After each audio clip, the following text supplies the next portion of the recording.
You're on notice. All right. Okay, 6 of us, 7 of us. Okay, we'll get going.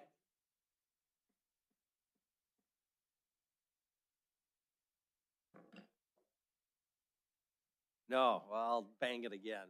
That's all right.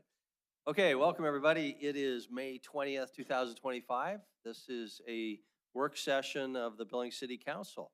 There's copies of the agenda on the back there. We've got technically one item on our agenda, which is budget previews for 4 departments: aviation and transit, information technology, library, and parks, recreation, and public lands. We'll go in that order when we get to that. But before we do, we'll have an opportunity for public comment. And before we open up for public comment, Chris, anything in the way of preliminaries you need to remind us of? The only preliminary I have is that, and it's what I was trying to walk around and talk to some of you about, is observe tonight how it works with this table setup. And I'm not saying this is the wrong setup. I'm just asking you to think about when we built this space, there was a desire to have work sessions where we were more at a table together in a more collaborative environment at the same level. And so we're obviously at the same level being at this table, but I think just observe, think about that, and I think we should give a little bit of direction at the end of the night. Do you want to try a different shape? What do you want to do? Because I will tell you candidly, if we're set up just like the dais, but down here, I don't think we're accomplishing the main point of being at a table together. But I could be off. That's why I asked the question of you guys to just kind of think about it at the end of the night or later this week. You can tell me what you want to try for the next work session. So thank you. I think we'll at the end of the night. We'll get into that. Not right now. Yeah. I don't want that to disrupt what we're doing. Just giving us a heads up. Yes. That's great. Council members Shaw and Owen, we're both going to try to be online. That screen is too far away, too small for me to see whether they are. I see they're both there. Okay, yeah, very good. So, Council members Shaw and Owen, if you would like, just to raise your little yellow hand, and hopefully we'll see that. And if we are not catching you, please feel free just to interrupt, and then we'll hear you. So apologies in advance if we fail to recognize you timely. With that, then we'll move on to public comment on all items. We will have an opportunity to comment later, but it'll be after those 4 presentations. So if somebody would like to comment before the presentations on any of those 4 topics, this is your opportunity. Please feel free to do so, especially if you've got to leave the meeting and can't wait until we get toward the end there, or if you've got something that's not on our agenda at all tonight. This is your opportunity. So is there any public comment at this point? Any public comment? No one is coming forward, so we'll go ahead and close the public comment period and move on to our first item. Before we do that, though, Council, I'll just suggest a possible schedule here. If we commit about 30 minutes to each of these 4 items, that will mean our meeting will last about 2 hours. We'll be out of here around 7:30. You're not bound by that, of course, but that's my personal goal. Hopefully that is doable. I see a few thumbs up on that. So, okay, with that, first item up is aviation and transit. I guess we'll just look to Jeff. Jeff and then Rusty, I assume. So it's all yours, Jeff. That's a great picture, by the way. I don't know where that comes from, but that.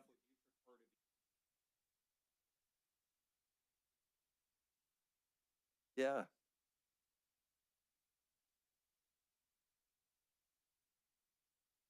Yeah, it's wireless, so it's wherever you're most comfortable, Jeff.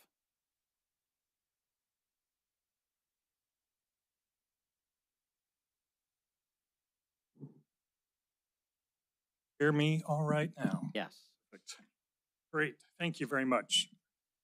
And I will be presenting the aviation portion, and then Rusty will follow with the transit portion of the presentation today for the Aviation and Transit Department. So we've accomplished a lot over the last year up at the airport. significant construction efforts have wrapped up, as well as new air service opportunities for the public with a brand new route on United Airlines from Billings to Chicago O'Hare, with an expanded summer service on the other routes that were existing, either additional flights or larger aircraft, resulting in more than 60,000 seats added this summer season to our flight opportunities. There are still some challenges that we have to work through. Most of these are very similar to what we presented last year. Of course, public demand for additional flight opportunities is at the top of the list. I heard that loud and clear when I came here as the director for the department, as a desire for the airport. But also, we have other issues associated with the regulatory environment, as well as the challenges associated with cost increases that are rampant throughout the aviation industry.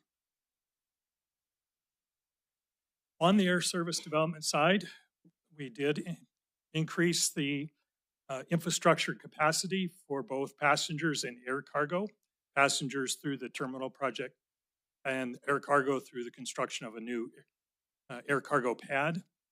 And we're working well with our community team members to go out and try and increase the amount of opportunities we have both in passenger and cargo service. Our enplanements are going up. So coming out of COVID, they've slowly began to rise, and then we've seen a significant increase over the recent years. We expect to exceed 1 million passengers this year. We were just under that the last calendar year at 980,000 passengers. If everything continues to stay on track, we'll continue to see an increase in passenger numbers, as well as an increase in freight. We're looking at a turnaround. There's been a drop in domestic air freight, but we're seeing that turning around, and we expect to see an increase this year. So here's our operating revenues. We expect our operating revenues to go up, mostly associated with the increase in the number of passengers that we are seeing. And so we're seeing additional revenue in our concessions and other airline costs. Highlight some of the airport concessions. Coming out of COVID, we were roughly $3 million, $3.7 million a year. We're up to an estimated $6.9 million this year. Non-operating revenues are going to be considerably lower than they were in the past, but this is primarily due to a decrease in federal funding that came to us through the Bill and CARES Act funding. Our operating expenses are going to go up slightly. We don't see a significant increase other than in personnel costs, and then some additional building maintenance costs for the larger terminal that we now have to maintain. Capital revenue, expected grant amount, about $7.5 million from the AIP program. And then our PFC and CFC collections, those are funds that we collect and retain at the airport, for a total of about $10 million in capital revenues. This is how those grant fundings are planned to be spent. This is the number of projects that we have for fiscal year 26. You can see the big ticket items are purchase of additional land. We are in the process of acquiring 123 acres. That's will be coming to you for approval within the next month or two, depending on how negotiations continue. And then, of course, the ticket counter upgrade. That's the phase one of the front of the terminal that we're working on. We'll begin that project in 26. So overall revenues, 25.4 million, total expenditures 33.2. The difference there is in capital projects. Operating costs are covered, but capital projects currently have more on than we have identified capital revenues for this year. The way we're going to accomplish that additional 7.8 million in work is first, we're going to seek FAA discretionary funding. If that isn't available to us, we are going to then use capital reserves that we have for the airport. Slight rate increases. Customer facility charge, which is the rental car daily charge, will be going from $3 to $4. We're looking at doing that to help cover the additional costs that we're seeing in our rental car turnaround facility that we have, additional costs for utilities and the maintenance of that facility. We're also looking at increasing parking rates slightly. This is an incremental increase. Last year, we increased fuel flowage fees. This year, we'll increase parking. And we'll continue to have small incremental increases to costs in the future. Both the CFC and customer parking rate increases are also going to help us build our reserve for the future parking structure that we are working on citing in the airport master plan process that's ongoing right now. So with that, just a future look at some of the expected costs down the road. And I will take any questions anybody may have. Great, thanks, Jeff. Why don't we just start down at the end and we'll work this way, and then when we've gone down the table, we'll go to our council members online. Councilmember Rupsis, anything? Thank you, Mayor. Yeah. Just real quick, Jeff, am I understanding this correctly? You're increasing the rental car fee from $3 to $4, so that's $1 per day, and you think that's going to raise 273,000. That means we've got 750 rental cars out of the airport every day. So what happens is we can collect that for up to 8 days of a rental. So if a car goes out, we'll collect that for up to 8 days of the rental. And so that's what we anticipate that increase will be in the amount of rental car activity that we have at the airport. Yeah, but that's 750 cars per day on average are out? I'd have to look at that number. Well, that's just I can get back with that. I think what he was saying is that even once it's left, yeah. So if it were gone for 8 days, that'd be equivalent of 100 cars per day leaving. Because even once it's in West Yellowstone and Big Sky, whatever, you're still getting another $1. It's not leaving the airport. It's already on the road.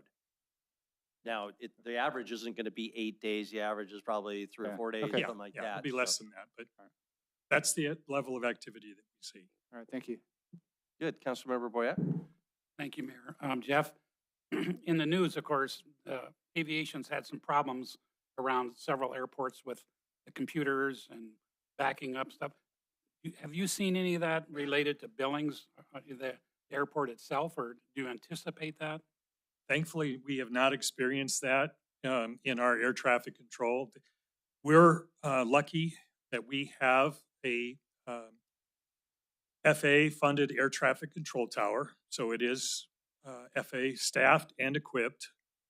Even though the equipment that they use is dated, we have a level of activity here that doesn't exceed the capacity of the funding that the FAA provides for our air traffic control tower. So we're not anticipating any in the near future.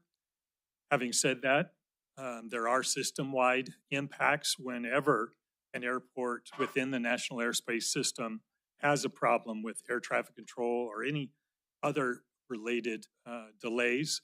Those cascade across the system. Thankfully, we haven't seen any significant impacts from that. Councilor Bernice?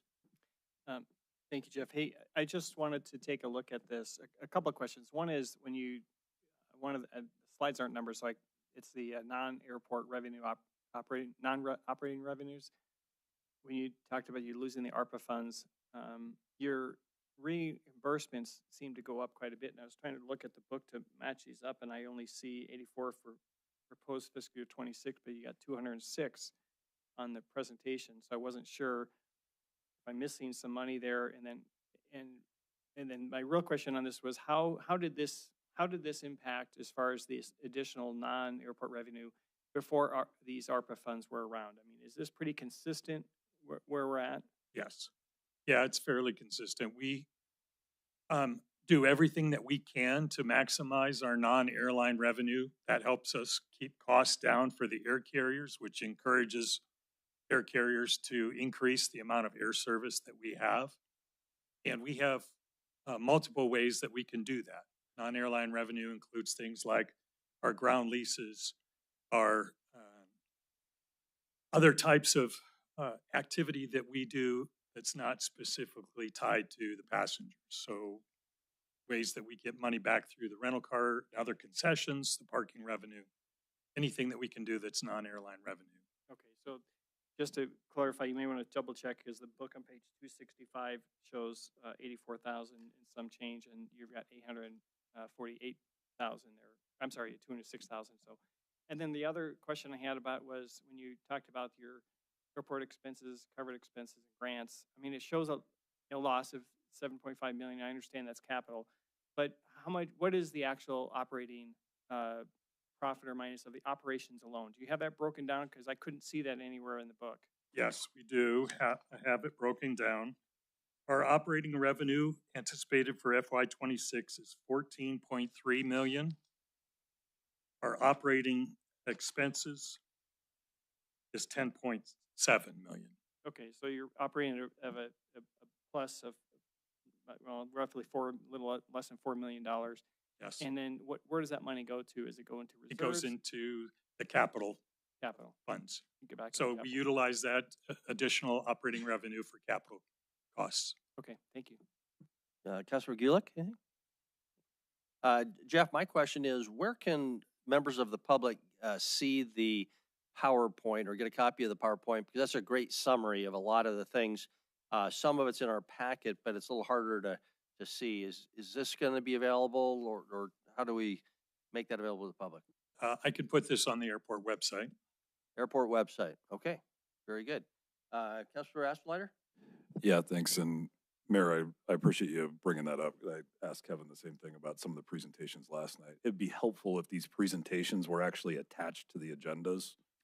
And that way the public can also find them in the appropriate places. That's not done the last 2 days, but even if it could retroactively be posted that way, that would be helpful for the general public. Had that conversation this morning with our team, and we'll make that adjustment forward and find a work with Andy and where can someone simply look at this proposed budget and see the presentations all in one space. Okay. And because a lot of people do look at our packet, if they can be glued in, that would be. We'll make those adjustments. Yeah. So my question, Jeff, is around airport reserves. I can't see or tell in the book necessarily. What's your reserve balance today? Capital Roughly. reserves, 10 million.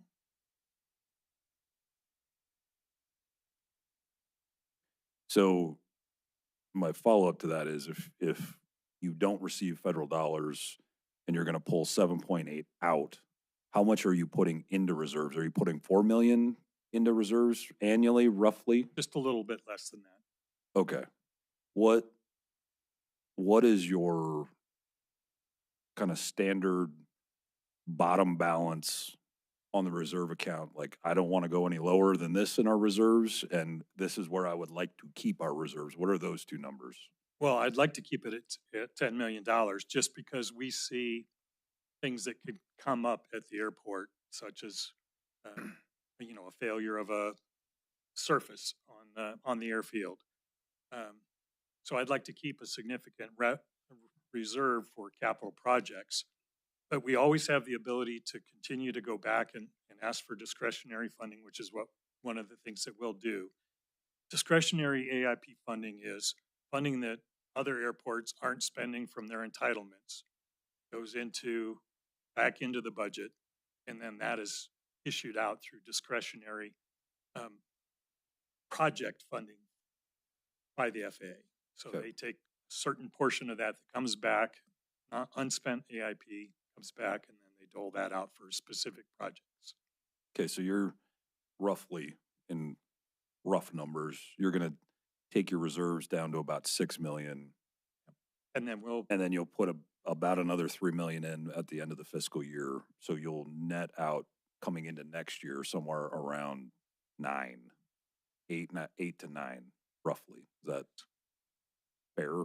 Those are broad numbers. Roughly. Okay.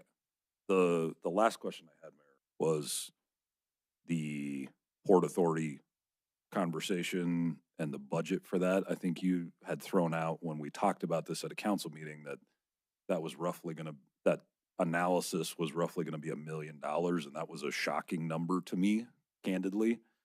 Is that built into your budget this year? And what are we gonna see as far as a budget for that? So it is in the budget, but that was a not to exceed amount. That Okay. was an amount that I expect we won't get anywhere near. But I want to make sure that we have enough there in case we run into issues, especially when it comes to the FAA application process. That can create additional costs and additional time, depending on how fast the agency will move through that process. Okay. Thanks, Mayor. Great, thank you. Councilmember Kennedy? Jeff, just for the public watching, none of your dollars comes from the general fund in the city. That's correct. No tax dollars at the local, county, or state level. Thank you.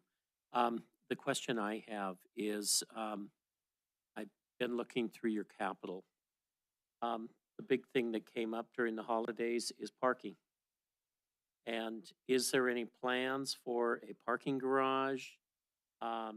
Is parking something that you have in this master plan that we are going to address? Because I hear it every time someone goes up to the airport. I hope I can find a place to park, or it's a problem. So the short answer is yes.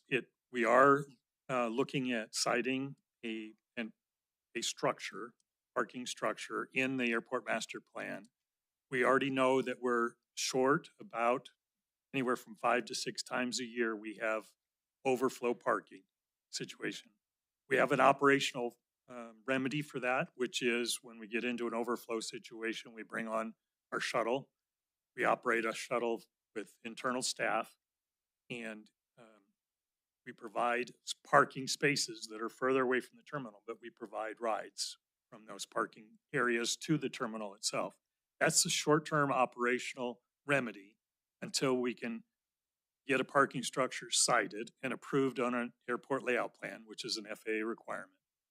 Then we have to seek funding, and that's the process we're working through with building our reserves through CFC and parking rates.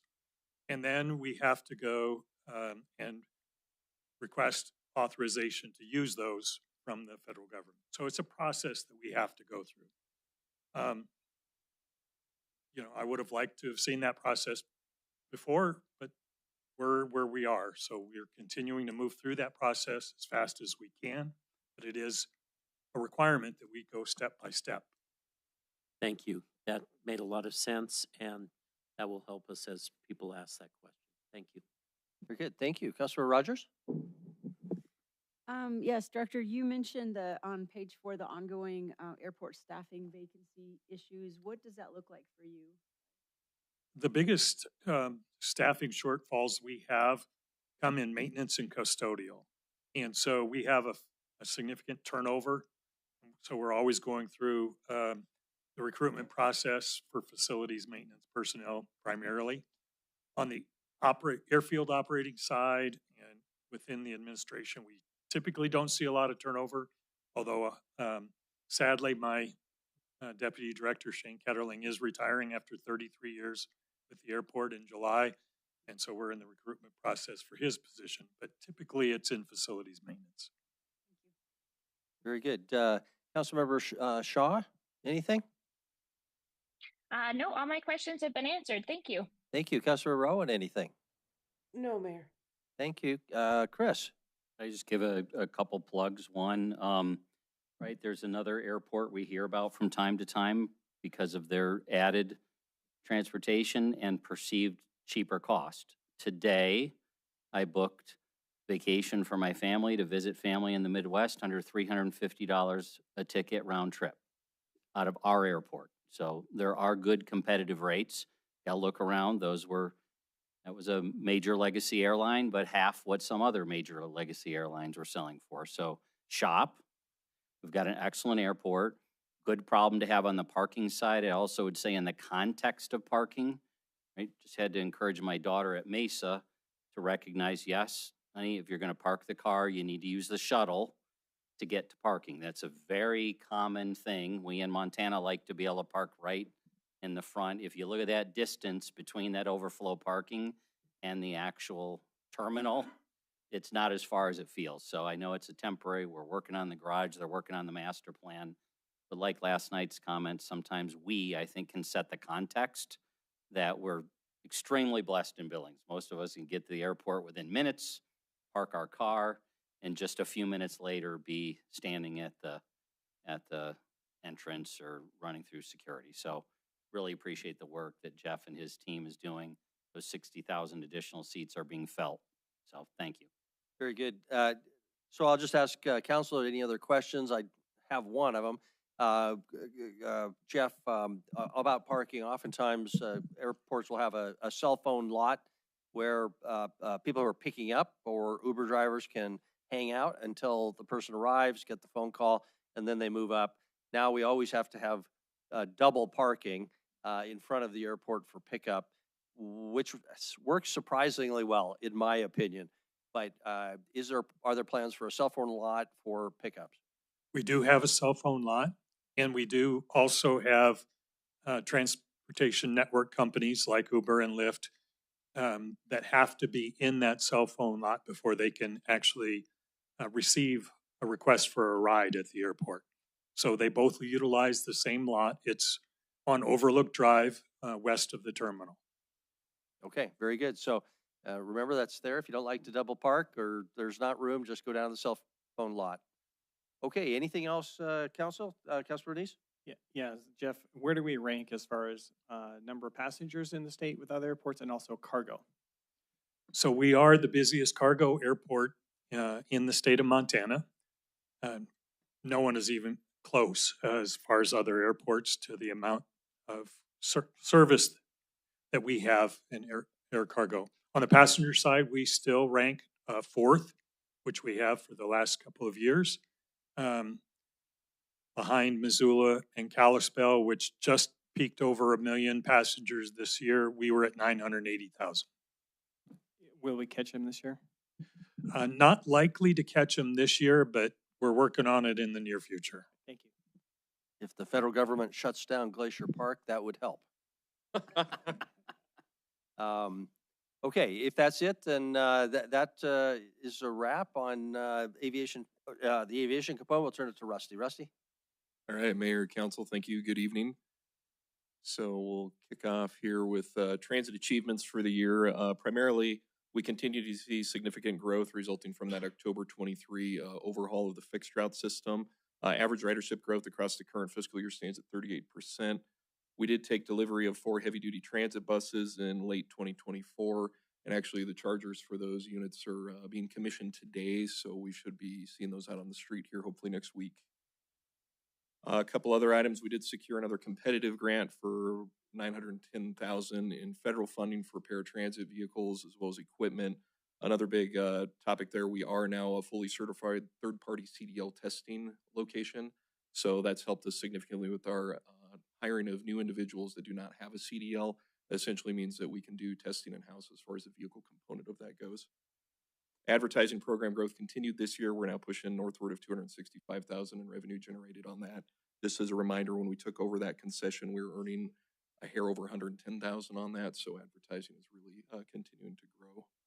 And one other big piece there, we did get published on Google Maps. One of the big items we tackled this year was completing facility projects, primarily that remodel in addition to our primary administrative facility, which is just getting finished up. And then governance and funding sustainability study that we'll just be kicking off here before the end of the fiscal year.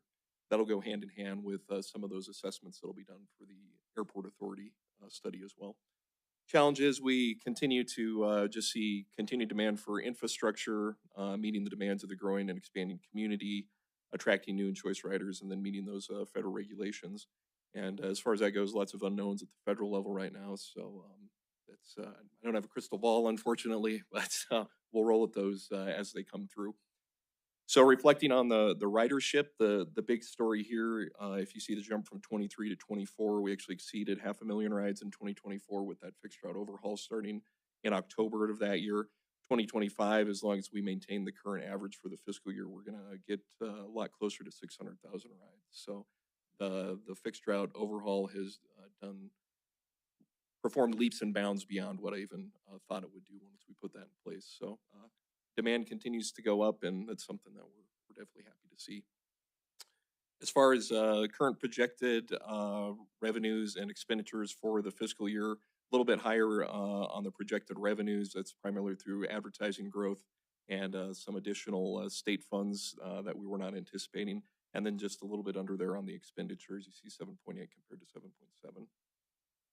For the following year, revenues and expenditures are relatively even. We are seeing a little bit of an increase on those fares just due to the increased ridership and growth in the advertising program. We did end up with about a 1.7% increase on the federal side for the operating apportionment, and that's because that continuing resolution that was passed at the federal level did fully fund the infrastructure law as written. And then as far as increases on the expenditure side, that's primarily just through the salaries with the cost of living increases coming through. So as far as operating revenues over expenditures, you see we've got a very little bit of cushion there as far as the revenues above those. And then as far as our capital program this year, we're looking at about 2.4 million in FTA capital grant revenue, requiring about 522,000 out of those capital reserves to match those projects. And to outline those projects here, you'll see that we're doing a number of things. We do have a few of these that are carried forward from the previous year.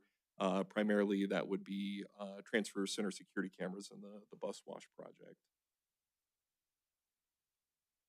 As far as looking ahead, obviously we have continued capital plan that will be going on within the next 5 years. We will be working on a new transit development plan. And then specifically, we'll probably just be looking at additional support positions, especially in that facility section. As just a reminder, we do have over 455 bus stops and a couple transfer centers that we do need to take care of. So 2 to 3 facility positions makes that a little difficult some days. And with that, I'd be happy to answer any questions. Very good. Questions. Why don't we start where we ended up? Councilmember Owen and then Councilmember Shaw, do you have any questions? No, Mayor. Councilmember No, Shaw? Mayor. Okay. No, Mayor, thank you. Thank you. Councilmember Rogers? Councilmember Kennedy? Aspenlighter? Rusty, I'm going to ask you my standard question. Okay. Same one I asked Jeff. What's your reserve balance today? And what are you pulling out of it in this budget? I think we're sitting right around 6 million a day for cash balance. We'll be pulling out that 500. Let me scroll back to that slide. 522,000 out of that for the upcoming capital year.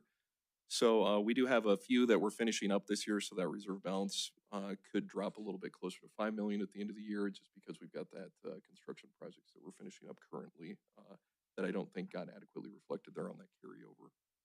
So as far as minimum reserve, it's kind of a difficult spot to look at. I mean, ideally, we'd have a couple million in reserve at all times. When a bus costs $600,000, you want to make sure that you have adequate reserves in place. The big question mark, as I stated, is really we don't really have a feel for what's going to be going on with the federal funding, and that's where the lion's share of that capital program comes from. As you can see on this list, in parentheses there, I've pretty much listed every grant program that supports all those capital projects. So really, the results or the current balance that we have in our reserve account is really, I'll just be honest, we're just too good at getting competitive funds is what it's been lately. I mean, within the last 5 years, we've secured over 10 million in federal competitive funds.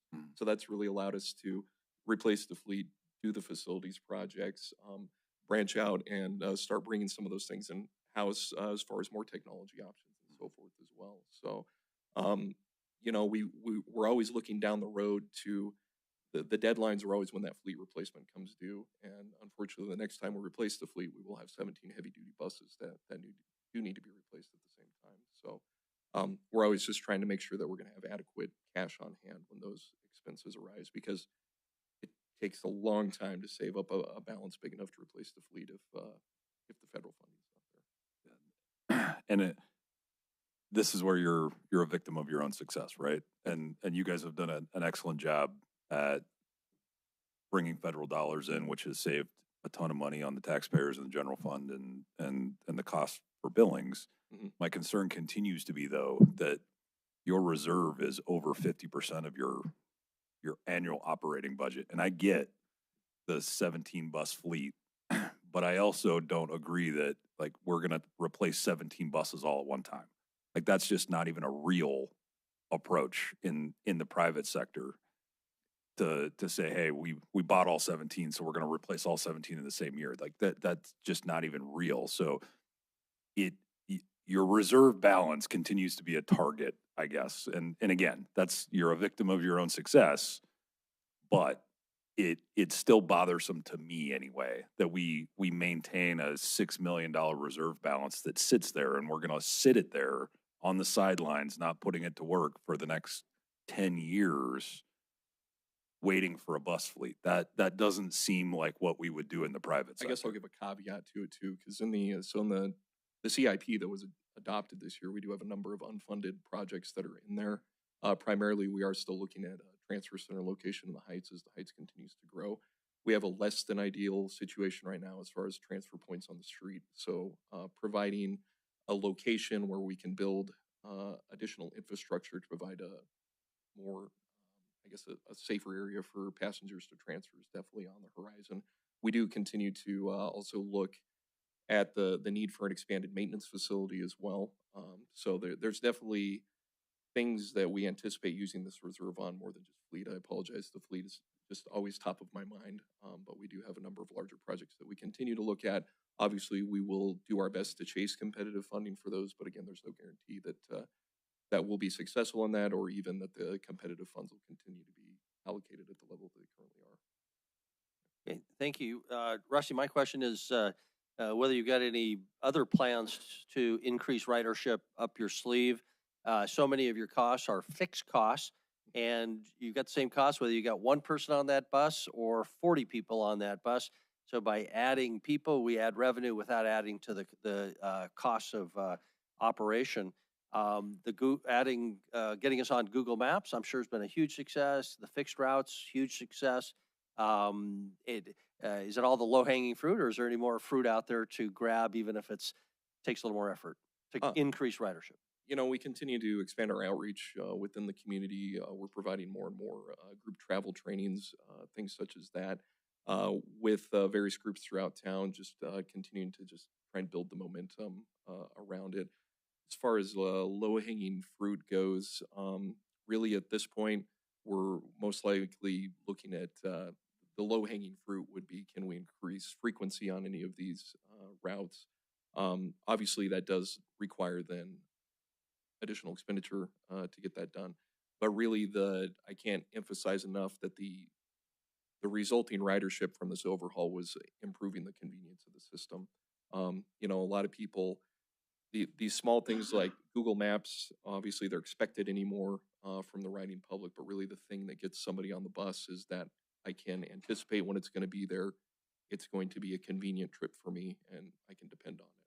So those three things always come with some sort of operational expenditure. Sure. Okay. Thank you very much. Keep on going down. Just remind council always to try to everybody keep their mouth as close to the microphone. We do get complaints people can't be heard. So, Councilor Gulick. Well, congratulations on getting the certification for third-party CDL. I know that's been in the works for a little bit.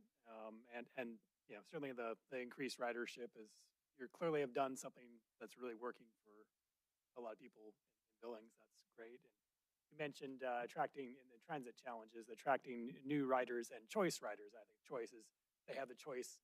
They don't have to take the bus, but they choose to take the bus. Is that correct? Yes. And yep. You've already, I think, probably answered most of my question then with the mayor's question. But terms of getting into the head of the choice rider, what is it that, what's the next thing, I guess? Maybe you already mentioned with your response to the mayor, but what's the next thing in terms of attracting choice riders? I think it's just reiterating on what I had previously said. We're trying to improve the marketing of the system right now, really just making people realize that Met is now a much more convenient option than what they'd been offered by it in the past. Obviously, we all drive around in Billings. We know what the traffic's like, so if you don't have to ensnare yourself in that daily and can let someone else, do the driving for you as you commute. Obviously, that's an attraction to most people as well. But really, I feel like we've done a lot with Met over the last 5 years to improve the branding. We went through a logo redesign. We have a much more robust social media presence than we have in the past. We have a much more robust outreach program, as you can see from some of the pictures that we've got here. We're making sure that we're actively involved in events across the city, whether that's in the downtown area or across the city as well. So really, a lot of it is reminding people that we're there and convincing them to give us a try. it's the main hurdle to overcome. Very good. Thank you. Councilor Denise, anything? Thank you, Mayor. Russ, I'm going to go back to that reserve question because I'm trying to figure out where that shows up on our book, page 270. I mean, it looks like available working capital, you got working capital ending of 6.6 million, or I'm sorry, 6.1 million looking at fiscal year 26. Is that what you're talking about, the reserve? Yes. There, because then you hold out you hold out from that 1.3 million for operating reserve. So that's really your minimum there, is that 1.3? Yeah, that's based off of a percentage. I think Andy can probably answer exactly what the percentage lands at. If you have that. But anyway, yeah. that's what it is. Okay. But yeah. And so, so when I look at again, I'm looking at the same page of the book, and I look here and it says operating revenues, 891,000. But when I look at your presentation, you say operating revenues of 8,188,000. So, it looks to me like there's a lot of tax revenue in here, some federal grants, some of it's for capital and that. So can you tell me how much of this is local taxpayer money of the 8.1 million? All right, so that's here on this slide here. About 3.1 is where we're at for local tax revenue. So that's about 38%. Okay, so that's the property tax revenue, 3.101 that shows up on the book here. That's the property tax revenue that comes in on the Met Transit levy. Is that correct? There is property tax within that group. There is some motor vehicle tax. That's the lion's share, the two of them. Okay. All right, so you don't break out just the Met Transit amount? I don't have I don't just have the property tax amount there. I can get that to you. Okay, is there any other local funds besides that? There's interest on investments. Okay, the intergovernmental, is that county or is that? So federal and state is usually where I drop the intergovernmental in the pie chart here. Okay, so the actual operating of the buses are actually operating, only bringing 891,000 in as far as actual operating revenue, and our expenses for operating is 8.1 million.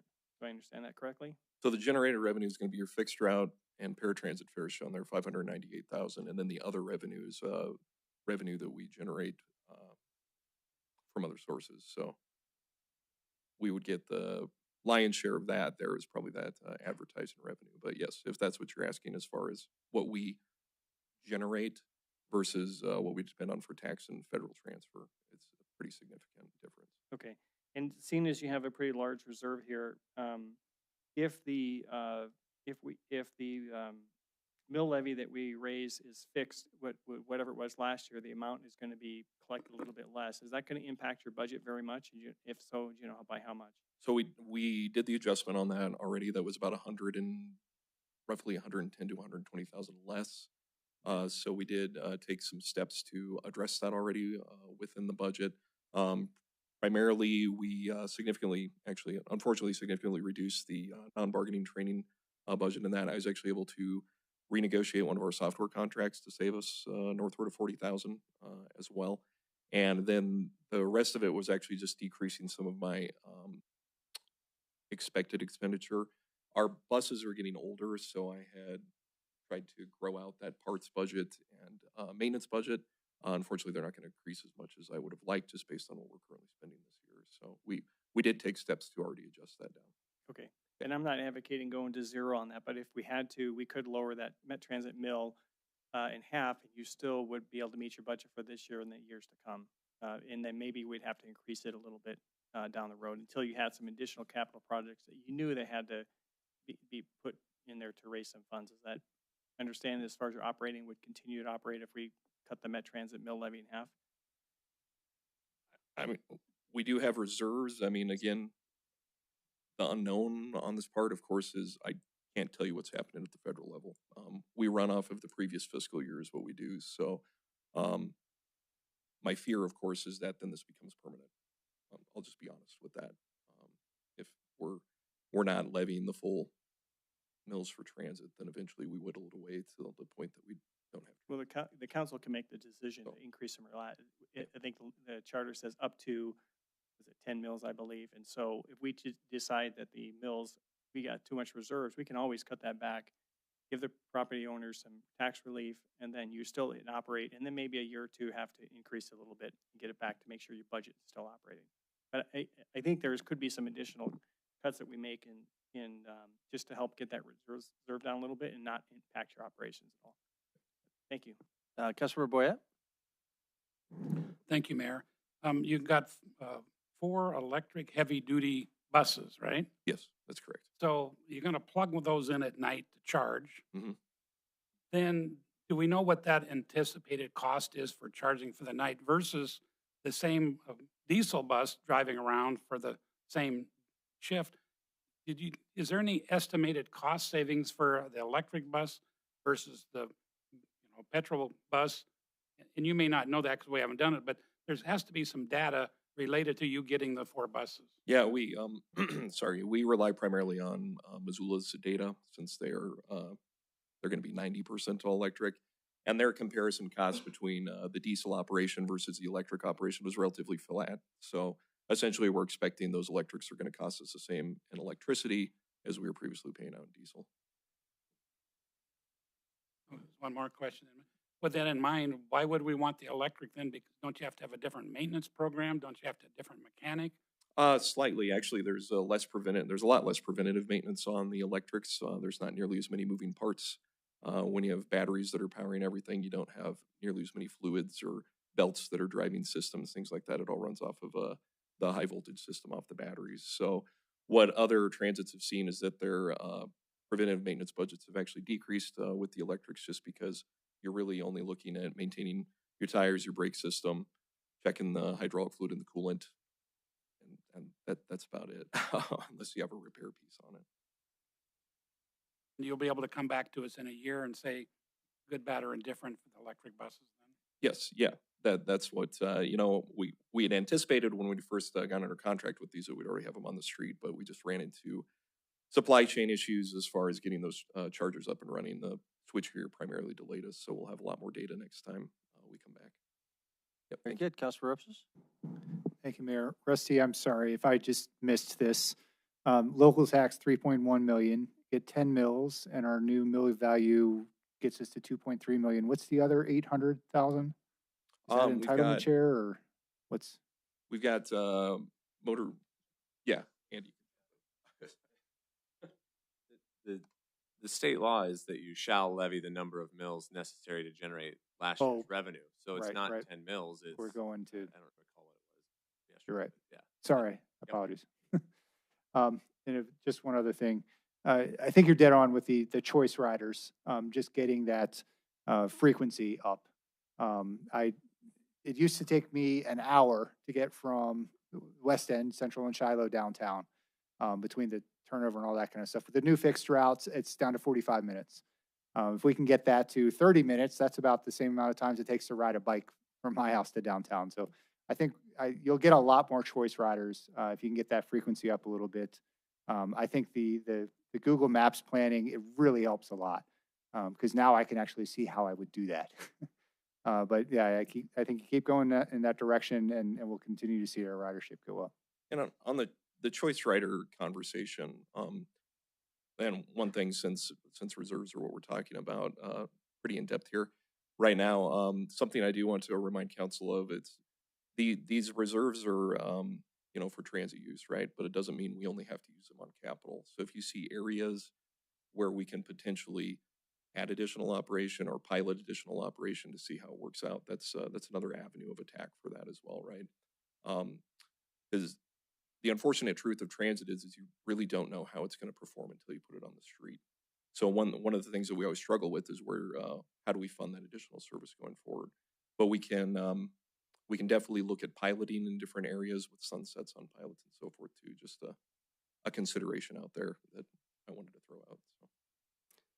Okay, very good. Thank you. Thank you. Councilman Eastman, go back to you. Just a reminder that my half-hour budget, we're 20 minutes over that. So if you could make it short, we'll move on to our next one. Yeah, I just want to clarify because I think we heard earlier in the, I believe yesterday, about the mill levies choices we're going to make wouldn't be until sometime in September. But it sounds to me like your budget and maybe everyone else's budget who is using our mill levies in our charter is, Andy, correct me if I'm wrong, but every department is planning to exceed the charter limit as far as what their budget is on the mill levies for that. And then the assumption is that each department is now going to levy that little bit of extra, whether it's separated out into 37 mills or so, and then each amount is triggered out. But it seems to me like all the departments have figured they're going to get their share of whatever the state increase. Is that how this budget is kind of calculated?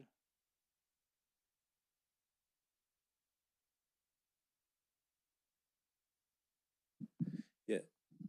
Yes, the budget is built on the assumption that the tax revenue collected or billed in 25 is billed again in 26. And that's specific for transit, specific for library, public safety, and general fund. Which that's how I believe the state law says you shall levy levy the number of mills necessary to generate the same revenue. Right. But they don't specifically say you have to do it for transit and public safety. They just have to have the same amount, which it could be done a lot of different ways. So, but the assumption here that staff has made is we're going to assume, like you said, we're going to assume more for the public safety, more for the library, more for the public transit. More mills. Mills, right? But right, not, more mills. Not dollars. Well, dollars, you're going to eventually have to do mills in some way. So you're going to exceed the mill levy for each of those different areas. And so I just want to make sure that's how this budget is determined, is you're going to actually increase more mills for library, transit. Is that how this budget is based on that? The budget is based that the revenue for each of those will be identical. I think the question for council is how the mills are levied on the resolution, which is, are we just grossing up the number of mills by area that's in the charter, or are we keeping those to the max that's in the charter and then adding another line? At the end of the day, the same amount of revenue, tax revenue collected for transit in 25 is what we will bill in 26. That's how I'm understanding the state law. The only way you can comply with the state law. Well, no, I appreciate your understanding of that. That's not differently how I understand it. So, but I just want to clarify that's how the budgets are done. That is how the budgets are done. Yes. Okay. Councilmember Gillick? I just confirm, Andy, is not that the direction that council gave to staff in terms of we had a majority. There was 2 exceptions from Councilmember Ripsis and Tidswell, who voted against it, but everyone else voted for taking that approach. That is how I understood the direction from council. Yes. And then furthermore, yesterday you kind of outlined the 2 different approaches in the budget overview. The 2 different approaches on adoption that we can take. One is having a discrete statutory amount versus where all of the additional mills be put versus just increased in each of those categories. Correct. Thank you. Okay. Okay, it looks like that's it for aviation and transit. Thank you, gentlemen. Keep up the good work and keep on flying and busing. So we'll move on then to the next bullet point, which is our information technology department.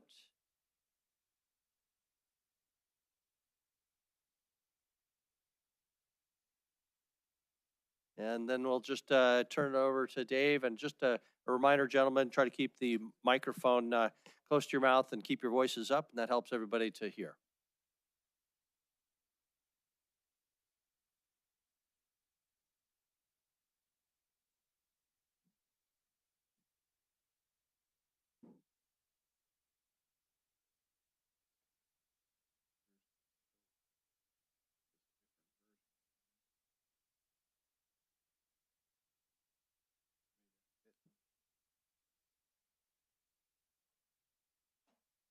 That was, oh, was that just a PDF?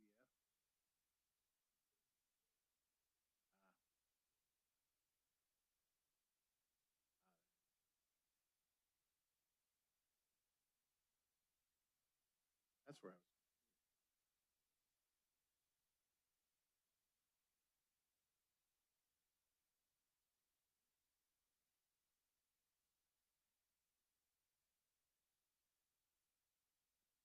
Good evening, Mayor and Council.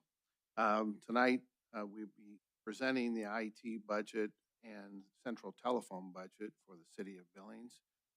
Tonight with me, most of you know myself, David Watterson. I have with me Jeffrey Sprock, who's our IT manager, and he'll be assisting with the presentation this evening. So, IT has focused on bringing people and technologies together to meet the needs of the organization. That line has been on every budget presentation I've done in the last 20 plus years. So it has remained what I feel a relevant focus point for the IT department and our staff. And so that is at the foundation of everything we do. So I'll go through some of these slides fairly quickly. Mayor, I'll do my best to get you back on track. Thanks. We have quite a large array of services and facilities and technologies that we support, over 170 physical and virtual servers, network closets. We have enterprise level cybersecurity. We manage the city website along with all of the content managers in each of the departments. And then some of the departments have their own subsite, such as Public Works, Airport, Library, Parks and Rec. We help manage cloud services, whether that's SaaS applications or whether it's storage for disaster recovery, backups, etc. Some geospatial infrastructure throughout the community. All of the enterprise applications, finance, payroll, HR, city community development, things of that nature. We're partners with each of the departments that utilize and are the real experts in each of these areas. We have the same relationship with public safety, like 162 police and vehicles, 52 fire apparatuses, and of course their facilities and the infrastructure and networks, wireless network services in each of those locations. We have over 700 PCs throughout the organization, 99 printers, and that will become relevant. We'll circle back to that in some of our success discussion. We do wireless point-to-point networking, print management, all the desktops, Wi-Fi, fiber throughout the organization. So getting into our overall numbers, our revenues are slightly above our expenses. It is always, we're an internal service fund. At its most basic level, we project our expenses for the year, and then we target our cost allocation to generate revenues to be as close to the expenses as we can get. We are the first ones out the gate at the end of January, so sometimes expenses vacillate or change as we get updated numbers as the budget process moves forward. This year was no exception. Well, it was more of an exception because after the issue or the changes in the state, we actually tightened our belt, backed up our budgets, and this is an updated version of for FY26. Our expense overview, we have about 61% of our overall expenses is in personnel services, leaving about 39% in O&M. And in this particular year, we have no capital, and I'll touch on that again here in a second. As we look at our revenues or our expenses out, this is kind of just a chart showing the percentage of application management or O&M. GIS, MACE in the pink seems fairly large. 20% of that total pink there is represented by fixed pass-through costs for Esri licenses and CityWorks. They're two enterprise GIS-related asset management and geospatial software programs that we pay the annual through the IT budget, but we collect expenses from the departments who, based on the number of licenses they're using.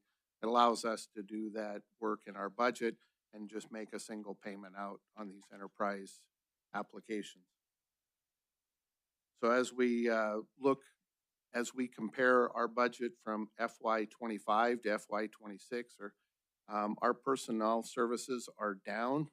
Our O&M is slightly up, and capital is down, and that's as we compare it to FY25. FY25 had 42,000 in capital. This year we have none, so that's where we get the decrease. Our capital can really fluctuate because we have some large dollar assets in network servers and storage and infrastructure. And so as the TRP, which you guys are presented in the fall and adopt usually around November, it can fluctuate. And so next year we could see, 100,000 in there, and then the next year it might be much less.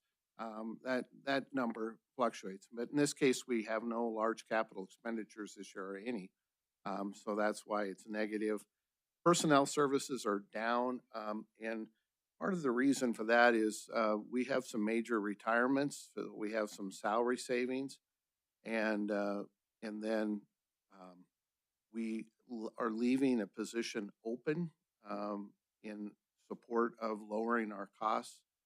One of the things, just in general, as IT, we deliver services across all of our customers, which are the departments within the city.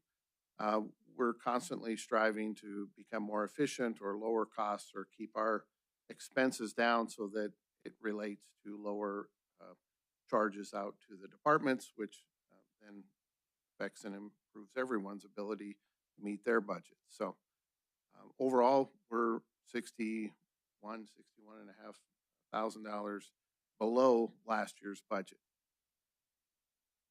Moving on to the central telephone services budget. As exciting as IT was, this will be less exciting. But we have about 508 phone lines in the city. Those are the desktops and throughout, and 72 standalone lines for alarms and fax machines, and we have lines that we have to have like into our phone system. So if our phone system main connection to the telcos goes down, calls can still come out those switches, and also we're used for 911 so that it helps with addressing. Going back, we should mention 421 different smartphones, different kinds of cell phones. It's really has grown over the years, and we have a resident expert that we have told her she can never quit, at least until after I'm gone, which isn't very far, but but she does an outstanding job of supporting our cell phone and tablet and mobile device management and our phone system too. She assists our telecommunications manager, and they work closely together on many of the things such as the voicemail system. She is, when you get a call into the city and you get an auto attendant giving you your choices, that lovely voice is our own Rachel Garalia. So she records and manages all of our auto attendants. Again, working closely with all of the subject matter experts at each one of our departments we support to understand their needs and develop those call attendants accordingly. The budget for the phone system revenues, again, we project the expenses and then target the revenues to match, and you can see they come very close as we, the personnel expenses are 196, and that's slightly down from last year. Our O&M is about $600 less in capital. There is no capital expenditure for the telephone system. We're about $7,800 less than the FY25 budget, so pretty much right in line with what we did in the current budget we're working on. So with that, I'm going to pass this off to Jeff Sprock, and he's going to talk to us about some of our successes over the last year. Thank you, David. Well, as an internal service, our success comes from collaborating from the different stakeholders that we work with. And our stakeholders, our significant ones, are the departments we serve and the departments who pay for IT. The first success that I'd like to highlight with you is the move to City Hall. That was a monumental task for the people in our department, and we worked very closely with Jessica in building and her folks, with John in facilities and his folks, and then with Liz in the finance department. Through that transition, we were able to reroute fiber, put up new wireless point-to-point and multi-point wireless stations here at the new City Hall. Lots of new network closets and server room, 41 new switches, moved the city server and core, moved the city's phone system. That's the last one of the things that we've accomplished, and then moved over 500 devices from Old City Hall and some of the other facilities here into New City Hall. We worked with the police department in moving their watch guard system from Old City Hall to over here. Anyway, it was a monumental undertaking, and our staff did a significant job, or did a fantastic job in helping the people of working here at City Hall move all of that infrastructure and put it into place. Another thing that we want to highlight is print management. We are working with a print management solution now. You saw David highlight the number of printers we have. Now that's significantly reduced the number of printers we have in the organization and standardized the type of printers we have. We no longer allow USB or inkjet printers in the organization, which is going to significantly drop the amount of support calls in the organization, because as you all know from working with wireless printers, those can be very challenging from time to time. Another success is working with I just want to say thank you to Liz in finance as well. She's the one that set up the print management agreement, and we strongly support what she's doing there in that. Another significant success that we experienced this year is moving over to a new tax system, and that was driven by the finance department, and we worked very close with Andy's staff to get them what they needed and what they desired, and they drove a lot of the processes to that, and that went off with pretty much no hitch in the organization. So we've gone from the HTE tax system to something, a Tyler product called TaxWise, and I don't think anybody knew or heard about that, but that was a major undertaking for the city. Another big change that we've had is in our fuel management system. We've gone from our gas boy on premises fuel system for both public works and their fleet services to a cloud-based system called Ecos. It's the same company, but moving over to a cloud-based solution there. We've worked very closely with the fire department, police, and 911 in Yellowstone County on improvement to the Tyler New World system. That's significantly in the LERMS area. In putting in police protocols. You've got a good presentation on that from the police department and the work that they've done there to standardize a lot of the calls that are coming in Pro QA so that we can manage responses on high, medium, and low calls in a standardized way. Also working on some of the clerical improvements that the police department's asked for in producing all sorts of new reports and data extracts from the LERM system. Two final things to talk about as far as successes for the IT department is the GIS department working with Public Works on spinning up asset management system for the wastewater treatment facility. That's expanding our CityWorks program into the wastewater treatment facility, and we'll soon be doing the same thing at the water treatment plant. So all of those, all the work over there will be standardized, and data will be entered through the CityWorks system. And then the last thing I just wanted to highlight is we've had significant staffing changes, mostly to do to just retirement. So we've had some changes in GIS in our application team, and then most significantly with our IT director and our our network administrator retiring here in the next couple of months. So the one thing that Jeff and I and everyone within IT agree upon is the reason we can list these successes, and you know, there are more, all comes down to the great partnership we have with the departments throughout the organization. We are there to support them. These are generally their projects. The infrastructure stuff is us. But it's not without their support, their subject matter experts, whether it be finance with the TaxWise, they were champions in that process and a great reason why it was very successful. Public Works expanding the use of CityWorks, which is what we use for the asset and work management stuff. You know, administration, finance, Gavin, so many people, facilities, building, and the move to City Hall. Everyone worked together well, and we play a support role. We're here to meet their needs. And so none of these successes come without all the great people throughout the organization that work with our people. And a special shout out to the police department. They've really engaged heavily with some of our key people, and they've really had some very strong successes that, again, their commitment to what they're doing and improving their processes has been very noted and successful. So with that, do you have any questions for us? Thank you, David.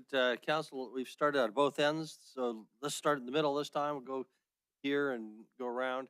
I just want to say thank you to David and Jeff. You started at the right place, Jeff, and just reminding everybody of the accomplishments of getting this building up and going. This was truly a monumental task. Any of us who've ever tried to even just set up one computer know what a challenge that could be. So you multiply that times 500 users and have to do that under a deadline. It was truly a monumental deal, and don't remember hearing of problems. And in your business, no news is good news, and that's a great sign of success. So thank you very much. I really don't have any questions, so move on down this direction. Councilor Aspliner? Yeah, thanks, David. My question kind of revolves around our subscription costs. I mean, that's a significant portion of the cost that then get passed back out to the departments for the subscriptions and the softwares and stuff that they use. And I'm going to pick on the engineers because I am one and I manage them, and they're not here to defend themselves. But if I asked my engineers and said, hey, here's the suite of softwares that we're going to use, and I'll just pick GIS as one because that's a significant expense in the SRE software, every one of my 20 engineers would tell me they need that license. And all 20 of them would want it. And if I gave it to all 20 of them, 2 of them would use it on a consistent basis, and 18 of them would use it once a quarter. And so, we met 20 people is a hell of a lot easier to manage than 1,000, obviously. So I don't want to understate that, but how are you guys tracking what's being actually used from software subscriptions and licenses under those softwares? Are we over subscribing or over licensing seats in these software systems, particularly as, again, I'll pick on the engineers in engineering and public works, where everybody wants it to use it once a month. How are you tracking that and making sure that we're not overseeding these systems? Councilmember Asmalayer, thank you for the question. When it comes to, I'll give you just some examples. CityWorks and Esri, those seats, whether you have one or whether we have one seat or 2,000 seats, it's the same cost. We have an enterprise license. Where it differs is we take that pie. In case of Esri, it's 85,000 for the year for our Esri enterprise license. We take the number of licenses that people are using. So if your department is using 20 or has 20 assigned to you and you're using 2, then you're going to get charged for 20. So in that case, we look to the department supervisors and their directors and their management to say, we're not using all of these. We need to lower that, and they have to communicate that to us.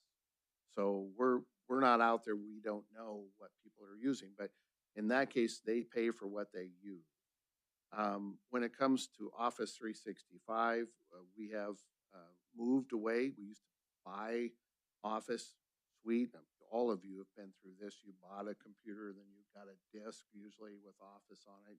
You had Office on that computer. Well, now it's all online license subscription. And so people can increase or decrease the level of subscription they have. There's a couple of different package, we have. And then as people move on, the license is recycled. So it's really the supervisors who tell us if their charges are too much, they're not using the number of licenses, then we lower our charges. We allocate we take a count at the first of the year. We have to set our charges based on that. It fluctuates throughout the year, and then next year we set it again. So when it comes to things like Adobe and things like that, departments have to come to us and make the request for that. If they're not properly or adequately using that, we're not sure. We have no way of gauging who's using their license. Of course, we have enterprise software, which is bigger dollars and used across the organization. And those are usually not per seat type of license, more of per application, and some of them are based, the costs we get are based upon the number of modules we have or the number of feature sets we have, and even some of them are based on the size of community we are. They'll sell a package to, let's just pick Laurel, who's smaller, at a lower price than they'll sell to Billings, and they would charge more to Denver. So I don't know, does that help answer your question? Very good. Thank you, Councilmember Kennedy. Just to look at, we had a little problem with water bills. So what has changed with your involvement with departments so we don't have another problem like that? Have you made changes and followed it through so we don't have another problem like that? Councilmember Kennedy, I appreciate that question. It gives me an opportunity to share just a little history. In 20 plus years of migrating software systems, most of you never known when we've ever done one. And the reason is because you've never had a problem like we experienced. So And that goes from changing out the entire public safety system, the entire enterprise system for payroll, finance, everything. And again, that's not because of IT, that's because of all of the great people out there in each of the departments that are subject matter experts, and there are partners in these things. We're here to support them. There's a series of unfortunate things that happened in the utility billing. And I'll say a couple of things that we have done looking back to try and avoid that in the future is we've put some policies in place. And again, it's not that the last time that what we did violated the policies we put in place. It's just to cement it moving forward. All software has to be approved and gone through IT, which it did during that time. That wasn't put in place because of the circumstance of that problem. There was a number of steps we put in place in our policy to set it up. We also acknowledged that when it comes to larger systems, and let me just pick the LERM system because it's been a subject of should we change that out at some time. That is an easy system to all appreciate the size and complexity of that. That regardless of how great our end users are, and believe me, Public Works has tremendous staff and they should be, we have tremendous respect for them. But in the police side, same thing. No matter how police, fire, 911, jail, the whole gamut. That project, we have highly recommended that we get an outside third-party conversion management or project management company to be part of the conversation between the vendors, the subject matter experts, IT, administration, whoever needs to be involved in that, to have that person who's not impacted by all the daily stuff that goes on, maybe has done conversions, that's all they do. And so maybe they're going to handle those a little better. Again, I think that in those cases, we need to get that third party. When we did, we talked about the gas boy one. That one is fairly small. It was easy for us to be successful. We felt we didn't feel that warranted a third party outside consultant to help us with that. When we did the tax-wise, the financial people, I mean, it involved a select number of people with very high subject matter expert knowledge. Again, that one didn't warrant it, but something like changing out the police, we would recommend a third party, where we never did that before. In the last 20 years, we always just put on our boots and went to work, and we just did it ourselves, and we've always been successful. And in this case, as we all know, that there were problems, and across the board, it was difficult for all of us. So we're to combat that. We're looking at that. So as these projects come in, for instance, we're doing community development with a product called City View right now. Again, it's building, planning. When they say planning, that's code enforcement, community development, and planning itself. It impacts public works, fire. There's a permitting business license. Again, we feel like this project was underway over a year ago. We feel like it's moving well. We don't see any alarms. We don't feel a need for the third party. But again, the police is probably the biggest example I can do. Something in between as it comes up, we'll have that discussion. We'll decide, does this warrant that extra cost and that extra layer of assistance and management in the whole process. I don't know if that helps. That does. Thank you. Thank you. Anything for us, Councilmember Rogers? No questions from me. Thank you. Chris, you want to comment on that? Could I just And add, then we'll 'cause go to it's- Councilmembers Owen and Shaw. Thank you, Mayor, just because it's on that same topic. So to be specific, as David had indicated, both David and Jeff worked diligently to write a new administrative order that I signed just a few weeks ago that memorializes that conversation. So it's not just a couple of pages. I think it's 76, or it's a pretty stout document.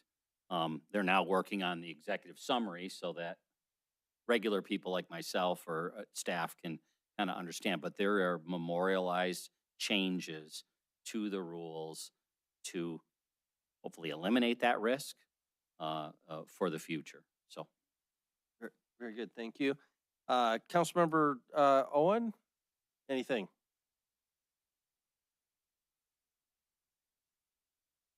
Okay, Councilmember Shaw, anything? Nothing for me, Mayor. Thank you. Thank you, Councilmember Ripsis. Thank you, Mayor. David, I don't think Jeff broke any news tonight, but I just want to say congratulations on your upcoming retirement.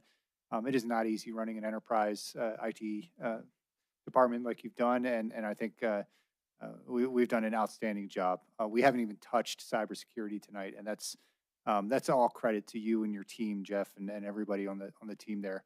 As we know, cities are under attack constantly these days, and knock on wood, we haven't had a lot of those public experiences that others have. So I appreciate all the work that you and the team have done. Congratulations on your upcoming retirement, and wish you all the best. Thank you. I will, since you opened that door, we did miss the detail on our successes. Just real quick, we did just complete our cybersecurity risk assessment, and we have a developed roadmap which outlines all of the things we can do. It falls, there's a point system, and then there's a lot of ways we can get more points by memorializing what we already do through documentation and policy, adjusting a few of our things. There's a lot of low-hanging fruit, but even without that low-hanging fruit, we are considered in great shape. We are, as they say in the industry, we're not investing too much to where we're at a kind of a very acceptable risk level. So that tells us we're doing a fairly good job on this. And we look forward to addressing the things that are identified in there, and that will only improve our environment. And the other good thing is we don't see there will be some need for an investment, but the investment dollars are not big. Most of it is staff time, memorializing policy and procedure, adjusting a few things. But anyway, thank you for bringing that up, and thank you for the kind comment. Councilmember Boyette. Thank you, Mayor. I think it's every month we get a email from the city, and it's a security test, basically. But when it first started out, it seemed like these people were from England instead of the United States, and I had a hard time understanding them. I think they're getting better, but are we buying a program from England for the people that are talking to us on the security program? Councilmember Boyette, are you talking about the cybersecurity training? I don't know where they're from. Mimecast is a worldwide company. They're one of the leaders in email filtering and protection, which is one of the biggest exposure points that any organization has, is what comes through email. I know they originally had their training program was not as good, and it didn't cost us any extra to get it. And then Mimecast really invested and improved their overall videos, got a whole new approach to it. But again, as to where they're from, I don't know. are they English, or where are they from, Andy? I don't know. I just know you don't want to be Doug. Yeah. Very good. Councilmember Denise, anything? Thank you, Mayor. David, I think everyone appreciates really all the security the city is going through. As Tom mentioned, this is I volunteer in IT and a lot of different things, and I understand the attacks that we are under all the time. And so I do appreciate that, including the lessons that we get every month and so. Those are fun. I look forward to them. I play them when my wife's around because it's entertaining. So I did have a question for you, just real quick, because you mentioned during the presentation, you were going to talk about capital, and then maybe I missed it, you didn't bring it up as far as future capital, because you'd have no capital this year. And my concern, I guess my thought is, isn't most of all your capital information put in the TRP? So we kind of plan it's funded already? Is that correct? Is the TRP is not funded? Okay. So what is it that we are going to be seeing in capital needs? And I'm assuming there must be departments that are going to have to fund that, or is that that's not your department funding it? Because you don't have any kind of reserve or working capital. It is what you is because you're internal. You spend it and it's gone.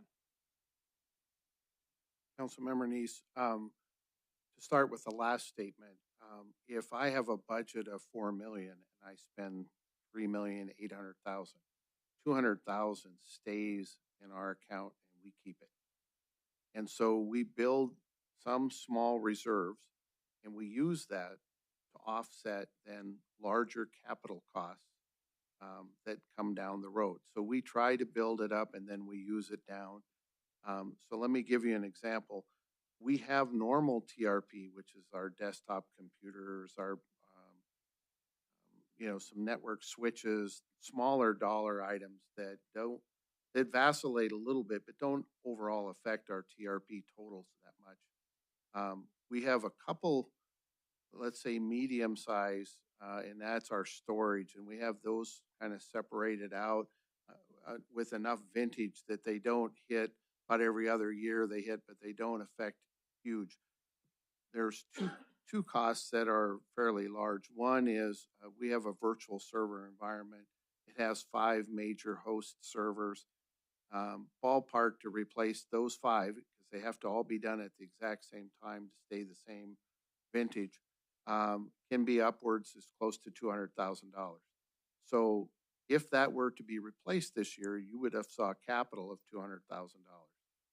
In that case, it does get distributed across our costs because our projected expenses go up, and the cost allocation model then distributes that higher level expenses to other to all the departments. Now, maybe this year it was that, and then the next year there's something else. So it doesn't always fluctuate the whole value of that, say 200,000, because last year we may have had other TRP items, and so we try to level it out so there's not these spikes. One of the things I've asked Jeff to look into is, we've mentioned I'm not going to be here this time next year or even later this summer, but is to at least investigate leasing the servers so that we get new ones every 3 years. And that one of the benefits would be leveling out the cost where we would have a fairly level cost each year. It takes it from CapEx to OpEx. I'm not saying that that's what we should do. I'm saying we should investigate that and look at those costs and compare it, because I don't have that information in front of me. I wouldn't guess as to which is better, but it's something to look at.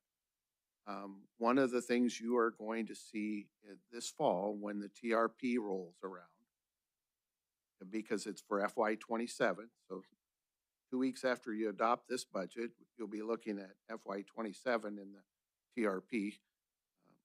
And one of the things is in the central telephone system, we have to upgrade our telephone system. And we expect that cost to be anywhere from $250,000 to $300,000.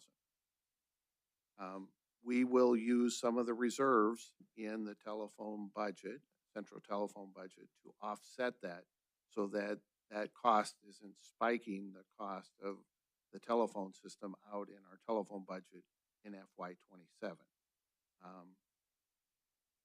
So that's how that's done. The TRP, again, is not funded like the ERP is. Okay. So just to clarify then, you mentioned you have some reserves. So and at least on the budget book, we don't see it. Maybe Andy, you can answer that. But where did the reserves show up for the IT? Do you know? Because I just see revenue expenses, but I don't see. I kind of know IT is about 850,000, something to that nature, and the central telephone is a little over 400,000 in reserves. To add on that, each individual fund, which has its page in the budget, that's where you'd see the working capital in the case of an internal service fund or fund balance number. But the department itself, in the case of IT, is IT and the telephone fund. So you'd have to go to each separate fund to see the. So there's a separate fund in the book that's where these numbers would show up? Yep. Okay, I'll look for that. Thank you. Very good. Councilor, do you look anything? Okay, then I think we've made it around the table. Thank you, gentlemen. Again, appreciate it. David, enjoy your last 5 weeks on the job or something. I hope nothing goes wrong, that we desperately need you and you can relax as you ride off into the sunset. We appreciate all your service. How many years with the city? Right under 30, just like 29.8 or something. And you're only Since I'm 48, 60, so they you let me in. started really early. Okay, very good. Mayor, I appreciate those sentiments, and I agree. I like the way you think. Doesn't always go that way. All right, very good. That concludes our IT presentation. Library, Chelsea, whoever else is on the team. What's that? Oh, I'm sorry. I said Chelsea. Kelsey, I apologize. 6.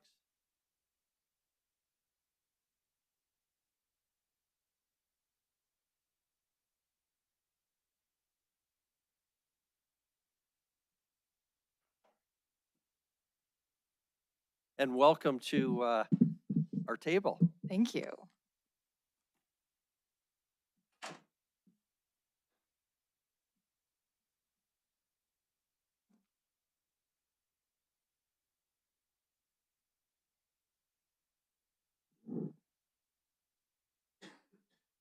Is that easier for?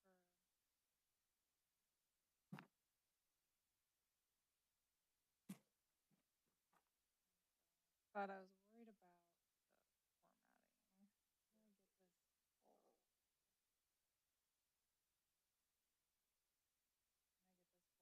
I get this full?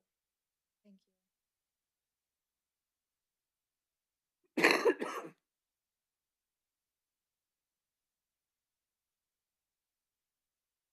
Perfect. Thank you.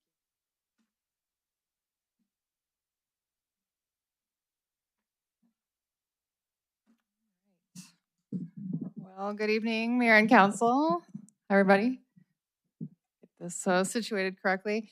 I'm Kelsey Rubich. I am the interim director at the Billings Public Library. I am a new face in this setting, obviously, so I wanted to take this opportunity to briefly introduce myself.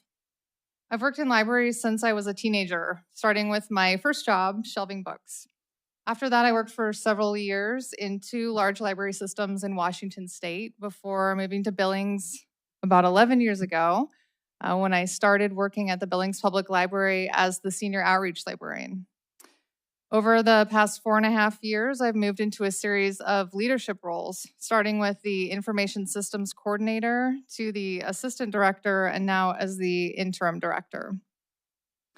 I've spent my career in public service through libraries because they make our communities stronger and better places to live by offering access to information and technology, literacy initiatives, opportunities for lifelong learning, and so much more. Public libraries are unique in that we provide services for all ages, from birth through end of life, regardless of background. And ultimately, I think we help people in our community connect, grow, and thrive. Tonight, I'm going to share how our library embodies these values through the resources we offer and the work of our staff.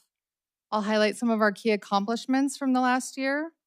I'll review our FY26 budget details, and I'll talk about what's next. So as a city-county library, we serve over 170,000 residents across more than 2,600 square miles.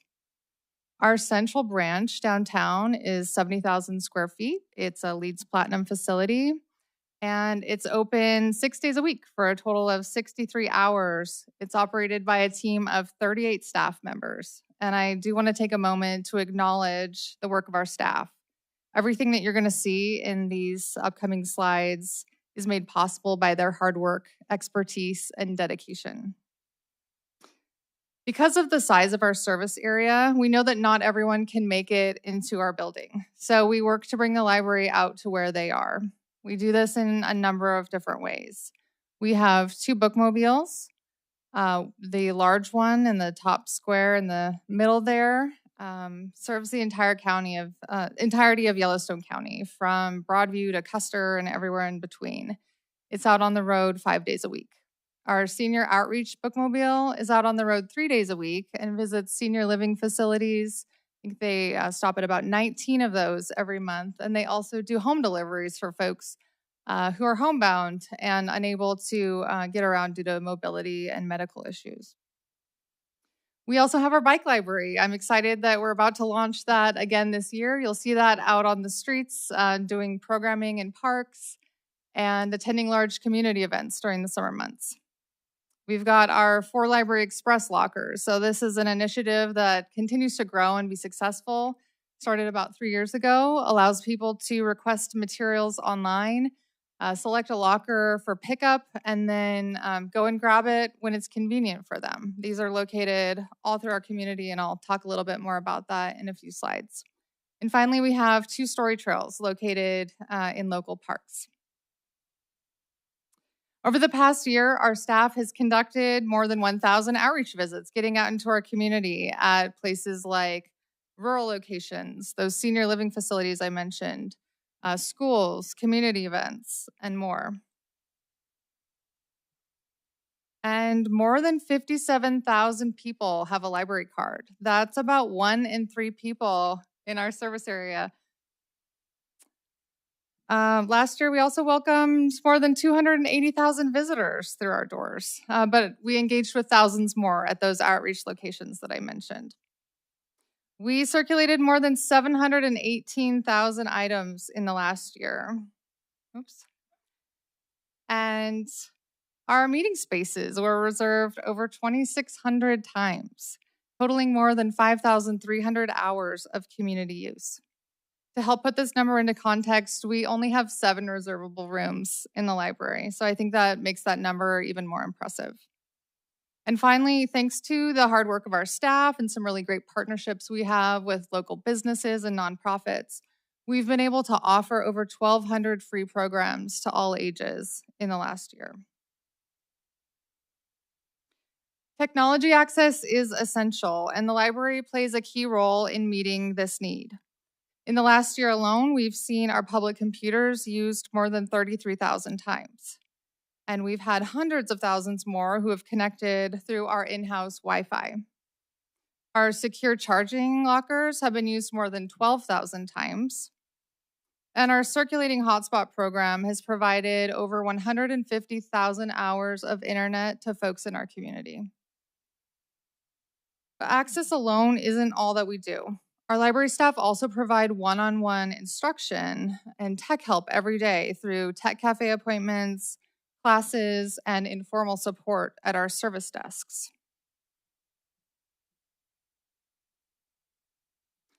The collab opened in last October, and it's definitely one of the highlights of the last year at the BPL. This is a hands-on makerspace that was designed so patrons of all ages can explore everything from 3D printing and laser cutting to sound editing, digital design, and more. We offer in-person workshops and online courses in this space that we try to give users flexibility in how they learn with those modalities. And I'm excited to share that to date, we've engaged with 2,365 community members in the space, ranging in age from 2 to 79 years old. We've also offered 134 programs in person since we opened in October, and we've seen over 780 online course completions. These numbers are just indicative to me that there was a need for this space, and it's an extremely popular resource in our community. When we opened the collab, we also launched a circulating collection of technology and creative tools, including podcasting kits, sewing machines, 3D printers, and more that patrons can check out and use at home. This entire project was made possible thanks to the generous support of partners like the Friends of the Library and the Billings Public Library Foundation. Additionally, the CoLab librarian position, it was a new FTE that was approved last year, has been essential to this early success as well. And looking ahead, we will begin phase 2 of the project using additional grant funding to expand our space into an adjacent area that will allow us to create the CoLab Studio. This will be a space that's dedicated to advanced digital design, video production, media creation, VR, and more. So going back to our lockers, our 4 Library Express lockers continue to provide patrons with that 24/7 access throughout our community. 3 of these lockers are strategically located at Intermountain Health in the Heights and Lockwood, as well as at the Children's Clinic off of Zimmerman and Avenue E. This is a great example of a successful public-private partnership that has allowed us to bring library services to secure high-traffic areas in our community. And I'm really excited to tell you that in the last year, we've seen usage continue to grow with over 11,000 uses of this service in the last year. Additionally, our Heights and West End lockers are our most popular locations. We are regularly seeing them at 75 to 80% capacity. And there are days when we don't have any available lockers to add new materials to.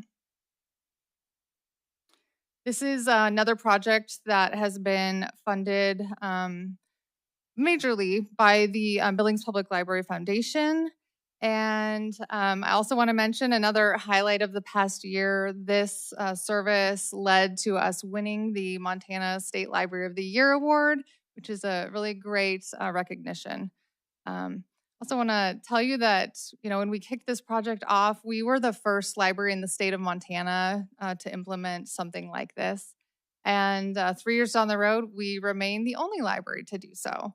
We recently presented at a professional conference on this project specifically. There was a lot of interest. We've had a number of people following up, so I expect to see it further out into Montana in the future. All right, so on to the numbers. The library's projected FY26 revenue is $4.9 million. The primary changes between this year and last year are related to that 0% growth in tax revenue, along with reductions in state entitlement monies to the tune of about $178,000. Our total expenditures are $5.29 million. This reflects an increase of about $140,000 from last year. Primarily, we're seeing that in our personal services area. That's related to increases in COLA, payroll, and benefits.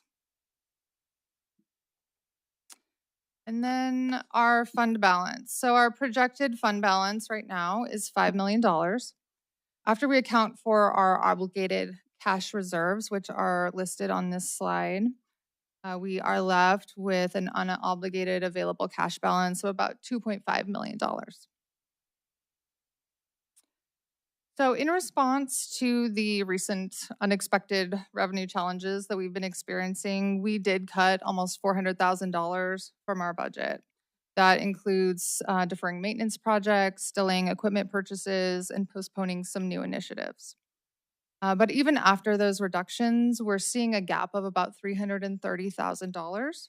So to balance the budget this year, we will be making a strategic use of our reserves in that amount. So I look at this as both a temporary necessity and a step that aligns with past guidance to reduce the library's fund balance. It reflects a strategy that has been in place for the last couple of years to responsibly draw down this amount. And it also responds to the financial pressures that we're facing this year. So even as we are in the middle of managing these current financial challenges, we are actively planning for the future by creating a 5-year growth plan for the library. This is part of the city's overall strategic plan. So we're starting right now by developing an annual report that we use to track our impact and share our story more clearly with our community. We will move on to conduct a market segmentation analysis and an environmental scan so that we have a better understanding of who we serve and what's changing around us. And we'll use a community survey to give us direct feedback from residents, partners, and stakeholders on what they would like to see in terms of library services in the future.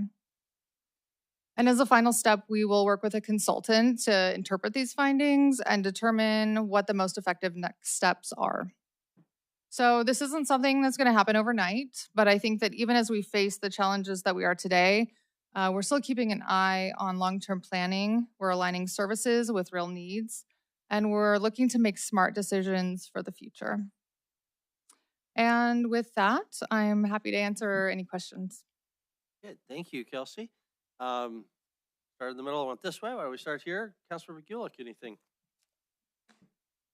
Thank you. Couple comments first. I have the good fortune of having the library be between my workplace and my home, so I do enjoy dropping by with some frequency. But there are all kinds of resources I didn't know about. I have some old cassette tapes that I don't have a player for that, and that has a recording of my childhood corgi playing the piano, and I want to have this digitized. And so I thought I would look around the community. Where can I take care of this? Well, turns out the library. There's the media lab. You can do that. Yes. You can take old VHS. There's all kinds of things you can take there and have it digitized and used. And this is I feel really privileged as a resident of the city of Billings, or I guess of the county of Yellowstone, that I get to do this. So there's never a shortage of things that impress in terms of what the library is doing. Thank you. In terms of I'm glad to hear you have plans for figuring out what the next steps are I know when people see reserves, they kind of wonder what are they there for. So that sounds like a good step. Also, would encourage the library not to get behind on deferred maintenance. It has a way of growing and getting more expensive the more it gets deferred. So keeping that in mind as well. But congratulations on the Library of the Year award, and keep up the good work. Thank you. Very good, thank you. Councilor Neese? Thank you, Mayor. This question is probably for Andy. Andy, just again, I'm looking at the page 318 of the book, and I'm used to seeing the working capital reserves and stuff like that. She mentioned there's 2.4 or 2.5 million dollars in reserves. Did something change, or am I just not remembering correctly? Because some of these departments do have where it shows a working capital and the reserves amounts, but this department doesn't, and it's not an internal fund, right? It's something different. So yeah, Mayor and Council, if you're looking at your printed book, go to the table of contents, and I'll just walk you through very quickly how it's organized, and I think that might help you. You should have, beginning on page 24, the general fund in the table of contents. Yep. Yeah. So beginning on page 24, and then there we list every single fund that the city has, down to what would be page 144. Where's the library one at? So, well, just one moment. So each one of those is the individual fund where you'll find the fund balance.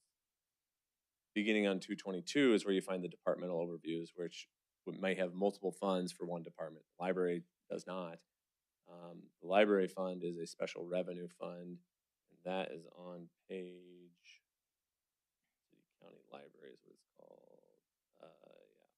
59. Yep. And there you'd see an ending fund balance projected for end of fiscal 25 at $5,079,000, which I believe is what Kelsey had on her slide, and then she had backed out the remaining. Okay, is there any reason why we can't have these funds with the departments? Because in the case of the general fund, it'd be in there like 7, well, maybe 12 times. The public safety fund would be in there 3 times. That's just how we structured it, and I think it's been that same way every year. If you're in the department and you're looking at that chart, it'll have the fund name on there as well.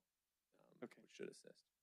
And then Andy, it has 2 different amounts coming for, it appears to be the city of Billings, you got city taxes, is that the library mill levy? The 5 mills? The 1.5 million, yes. Yeah, there were 5 mills plus the whatever adjustment is, they're gonna be for the state. And Yep. then you got a 1.3, 1.392, where does that comes? It's the transfer from the general fund, so the interlocal agreement that the city has with the county to help fund the library in there. It states that the city will contribute no less than the equivalent of 4.5 mils on an annual basis. And you see that amount is the same amount that was budgeted to be transferred in fiscal 25. Okay, so is that a match to the county? It's, We pay more? well, no, the county's is the second line item on there. It was 1.48 million. But yeah, the interlocal agreement states that we'll contribute no less than that 4.5. The county's at 3 in the interlocal agreement. Mhm. Their mill value is worth quite a bit more. Thank you. Okay. Very good. Councilmember Wyatt? Thank you, Mayor. The 4 library express lockers seem to be doing a good deal. Have you thought about extending that even further out? I mean, more and more and more kind of thing? Mhm. Yes, I think that the West End could definitely support another location a little bit further out. We're thinking about that right now. But also just in terms of freeing up space with those lockers, I think maybe a marketing campaign where we're educating people, hey, pick up your items faster so that people can get their own things delivered. We've also been discussing reducing the number of days that items can stay in a locker just to kind of get that turnover happening faster. Obviously, one of the things you must be thinking about is library in Lockwood, a library in the Heights, a library in the West. I mean, not that you're going to build a big building, but Right. A little kiosk type thing everywhere. Yeah, I think there's a lot of options for us in the future, and definitely, the steps that we'll be taking in that 5-year growth plan is going to help us get that really in-depth information that we'll need to start making those types of plans. Very good. Councilmember Ripsis? Councilmember Shaw, anything? Yes, thank you. Kelsey, welcome to the party. It's so good to have you here. Thank you. Yeah, really appreciate this. Awesome information. I'll just follow up on Mike Boyett's question about future libraries, because that's always my question is where's the next one, and where are you in the planning process? I feel like you've answered that. You're going to go into this 5-year growth plan, so I think that's very exciting for the community. How can people participate in that? So when will there be opportunities for public input? When is that going to come back to council so that we can have some input? How can we get more of our community engaged in bringing their voices to the table? Yeah, that's a great question. Thank you.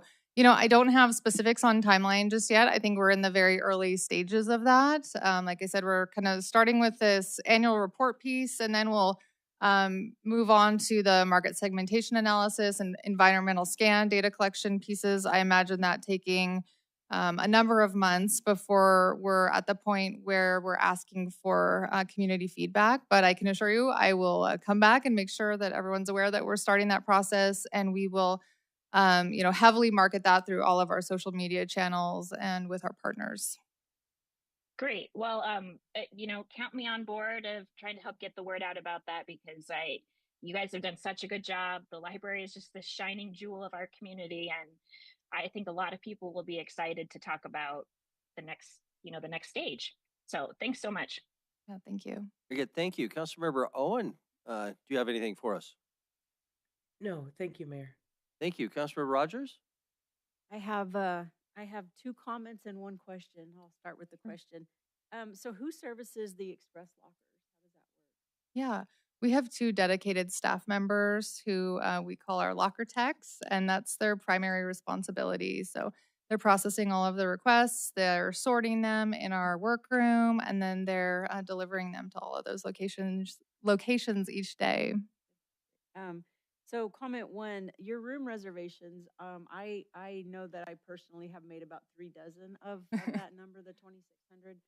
It's a fantastic resource for the city. I work my day job very close to that in a nonprofit, and it's just a huge benefit. So thank you for that. And then also, I just have to give a major shout out to Oscar in his cafe. Yeah. You guys have done such a good job getting that set up, and Oscar is a huge benefit to the community. Yeah. He's He amazing. also makes the best breve in the city of Billings. So. Thank you. Thank you. Councilor Kennedy, anything?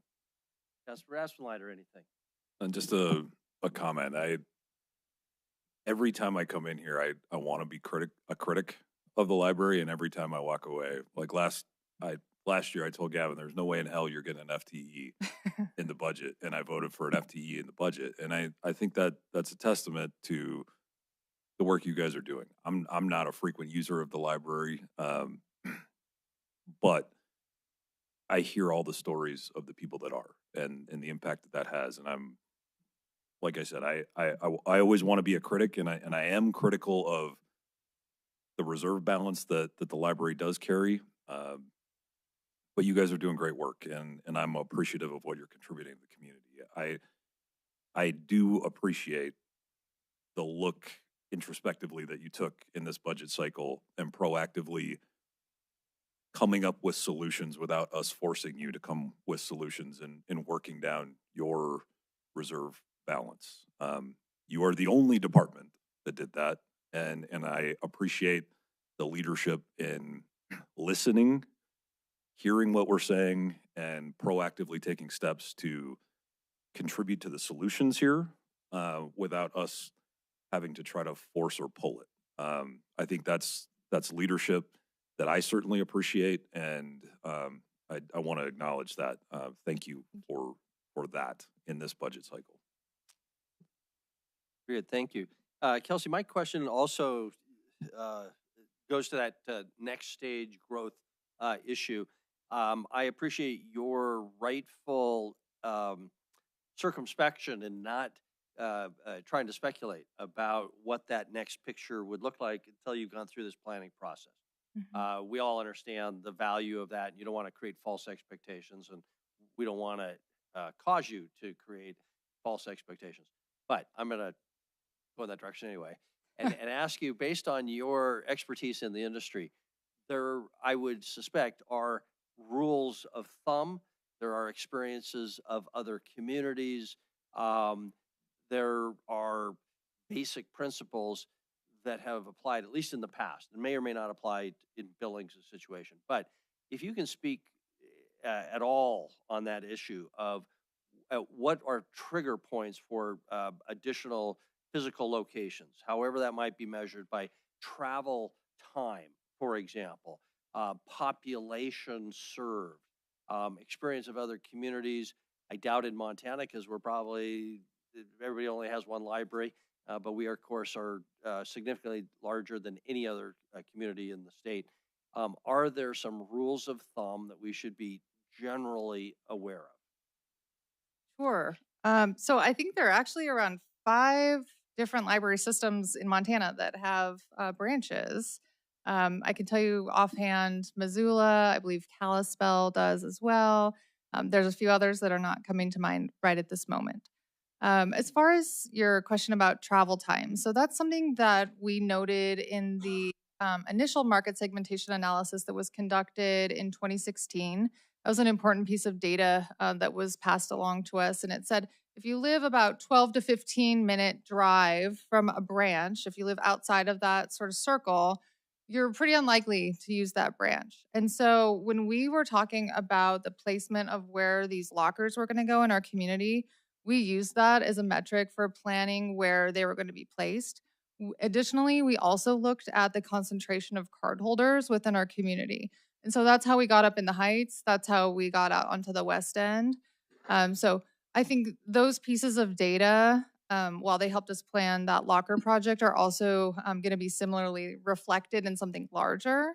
I also think that, you've heard discussion around using the lockers as a data collection for the last few years. And I think when we're seeing these trends related to usage in the Heights and West End, where, that 75 to 80% capacity, that's demonstrating that there's a need in those areas. As far as sort of industry-wide standards, I don't recall the exact ratio. I want to say our community could support somewhere in the range of 5 to 7 branches. I mentioned my professional experience. I've worked for 2 large library systems in the past. One of those spanned 5 counties and had 27 branches. But the first library system I worked with, where I grew up, we had a community that was similar size to Billings, and I think we had around 12 branches in that area. Many of them were very small. I'm not going to say they're anything like what we have, here. But yeah, they did. That was a way of taking the library services out into the community. Okay. Very good. And if you collect that information in the future, I'm sure we'll be interested in it. So thank you for going there. Chris, and then we'll move on to Parks and Recreation. Excellent. Thank you.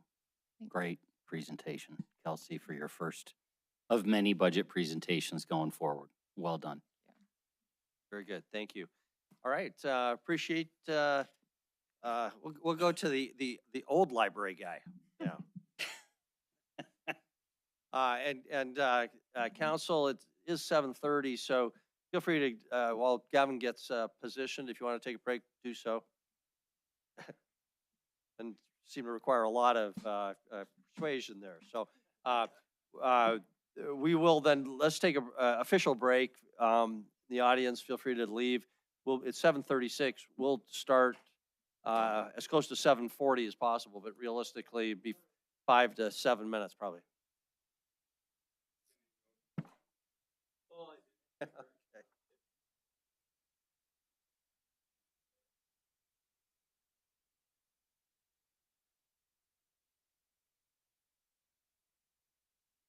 Summoned? What?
Okay, if everybody wants to take a seat, we will get started. Welcome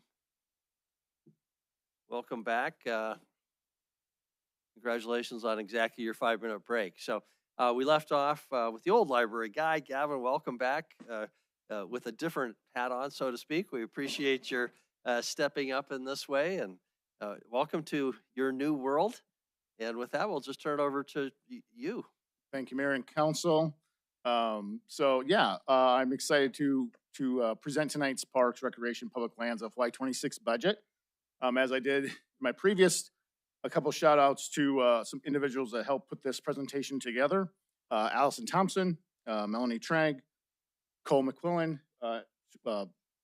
Park Superintendent, and Corey Thompson, Rec Superintendent, here in the audience tonight.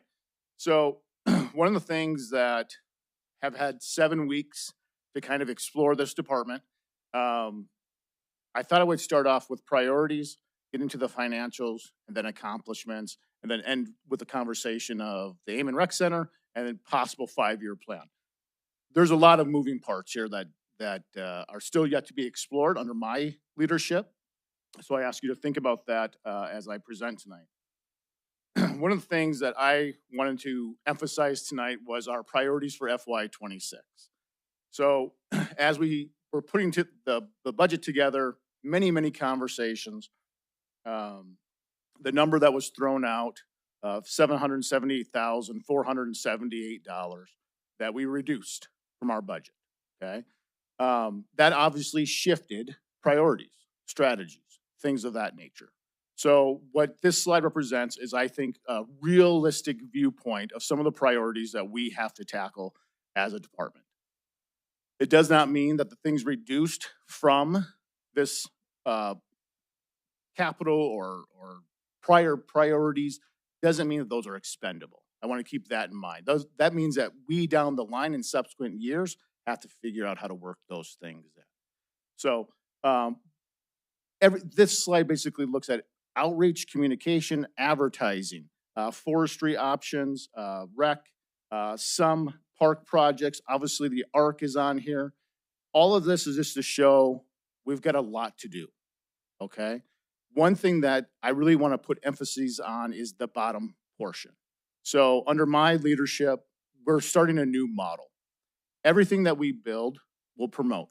Everything that's promoted will be activated. Everything that is activated will be maintained. If we cannot follow that process, then we can't do it yet. We have to figure out how to get to the maintenance part of it. It's easy to build. We have to go to those next levels. Activate, maintain ultimately, okay? You know how I ran things in the previous department financially. That same mindset is coming over here, okay? Not saying that I have it all figured out. I don't. But I have a great team that when I shared this idea with them about 3 weeks ago, they're excited about getting to this point, following this model, okay? And I think that's really important as we go forward. Some of the things on this slide I really want to bring attention to is establish PMD projects plan.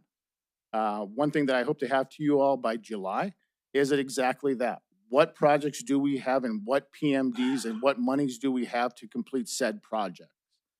We have approximately 40 PMDs. So it's going to take me a little time to unravel that, prioritize the things that need to happen in there, and just get a better understanding of how those PMDs operate as a whole anyways. So that's just kind of a really big overview of the things that I've identified in the 7 weeks that I've been over there. The final box there, strategize current projects with our FY26 capital projects. We're being very intentional about capacity awareness. If we say we're going to get these 5 things done this FY26, we're going to get these 5 things done FY26, okay? One thing I want to do is I want to finish some of the projects that were started in prior years. We need to close the loop on a few things to understand best what are we working with? What type of capacity do we have going forward? I don't think we can get it all done this next fiscal year, to be quite honest with you. It might take 2 or 3 to fully finish everything as we're moving forward. We look at our revenue here, about $11.2 million revenue. 7 million from the general fund transfer, 1.6 in our PMDs, 1.8 in charge for service, 300, almost 340,000 in investment earnings, just north of $200,000 in contribution and donations, and about $90,000 in other. Our expenditures for FY26 total $13.41 million. You can see where our out of the transfers is about 3%, $440,000, capital 3.2 million, operations 4.4, personnel 5.3. Keep in mind, personnel is we have 35 full-time FTE, and then hire anywhere from about 100 to 120 seasonal workers that are split out in forestry, rec, and parks, and cemetery. Our capital, as I said, we're going to be very, very intentional.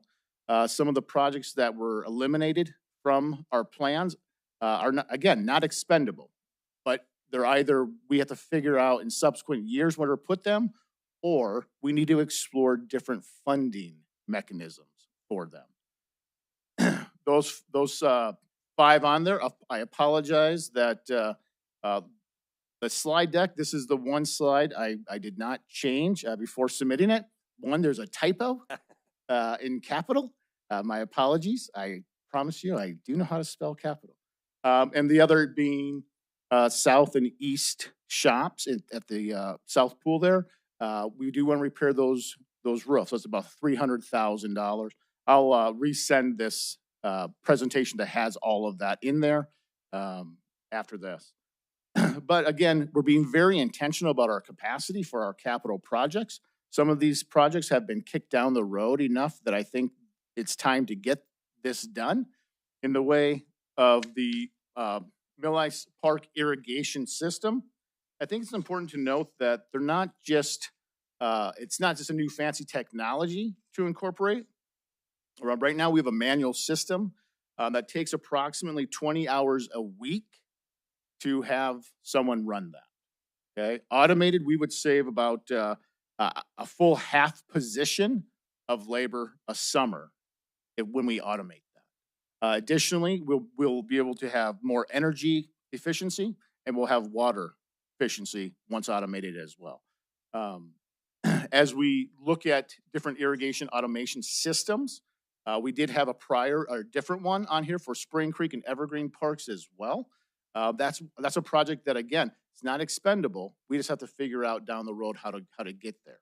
Once we incorporate this technology, again, we'll be able to diversify our labor a little bit and make sure that we're hitting other aspects, whether that be maintenance, forestry, what have you, and how we go about doing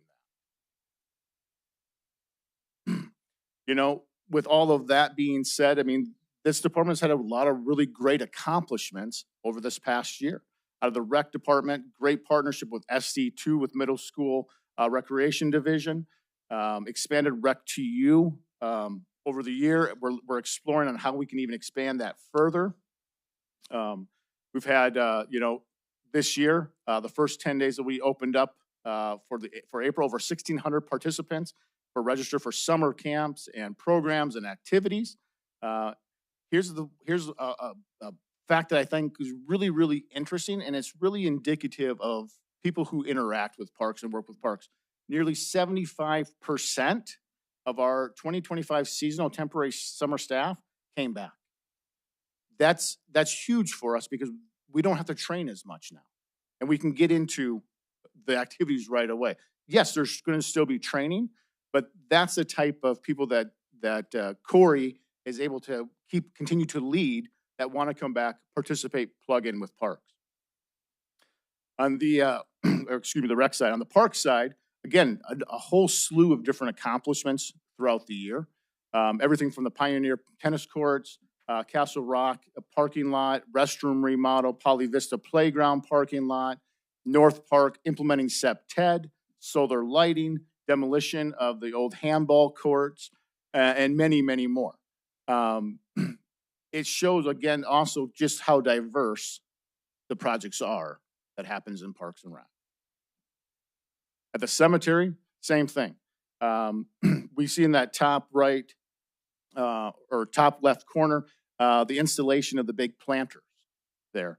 You know, one of the projects that we were looking at is creating an actual wall by that veteran section because of the incidence of vehicles going through, damaging things, what have you. We have the planters there. The planters look good, okay? We had volunteers who planted flowers in them this past week, okay? That's a great stopgap.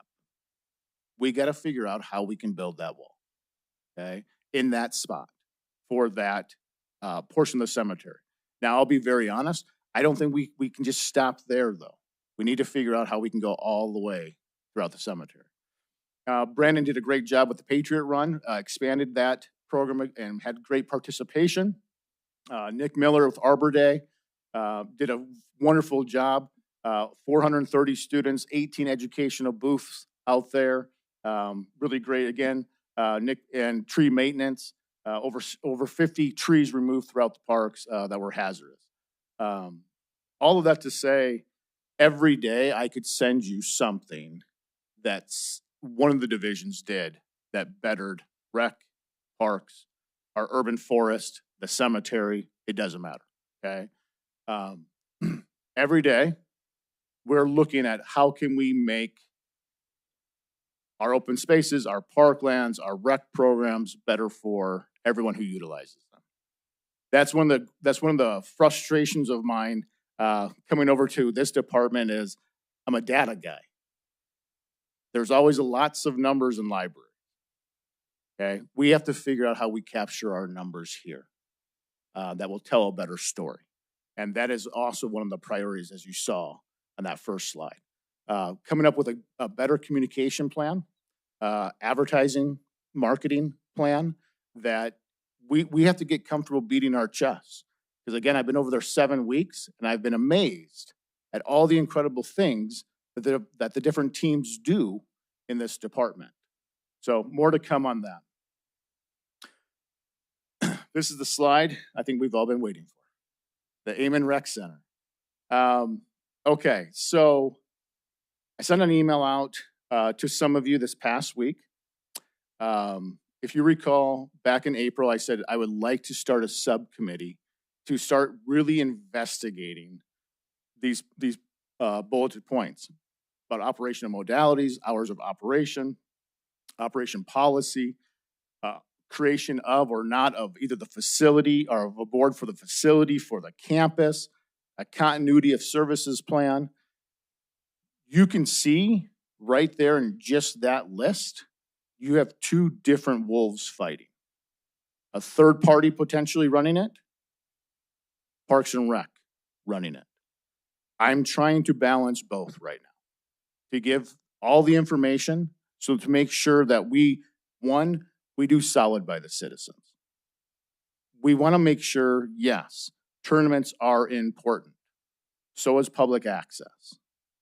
And I think we can get there. I really do.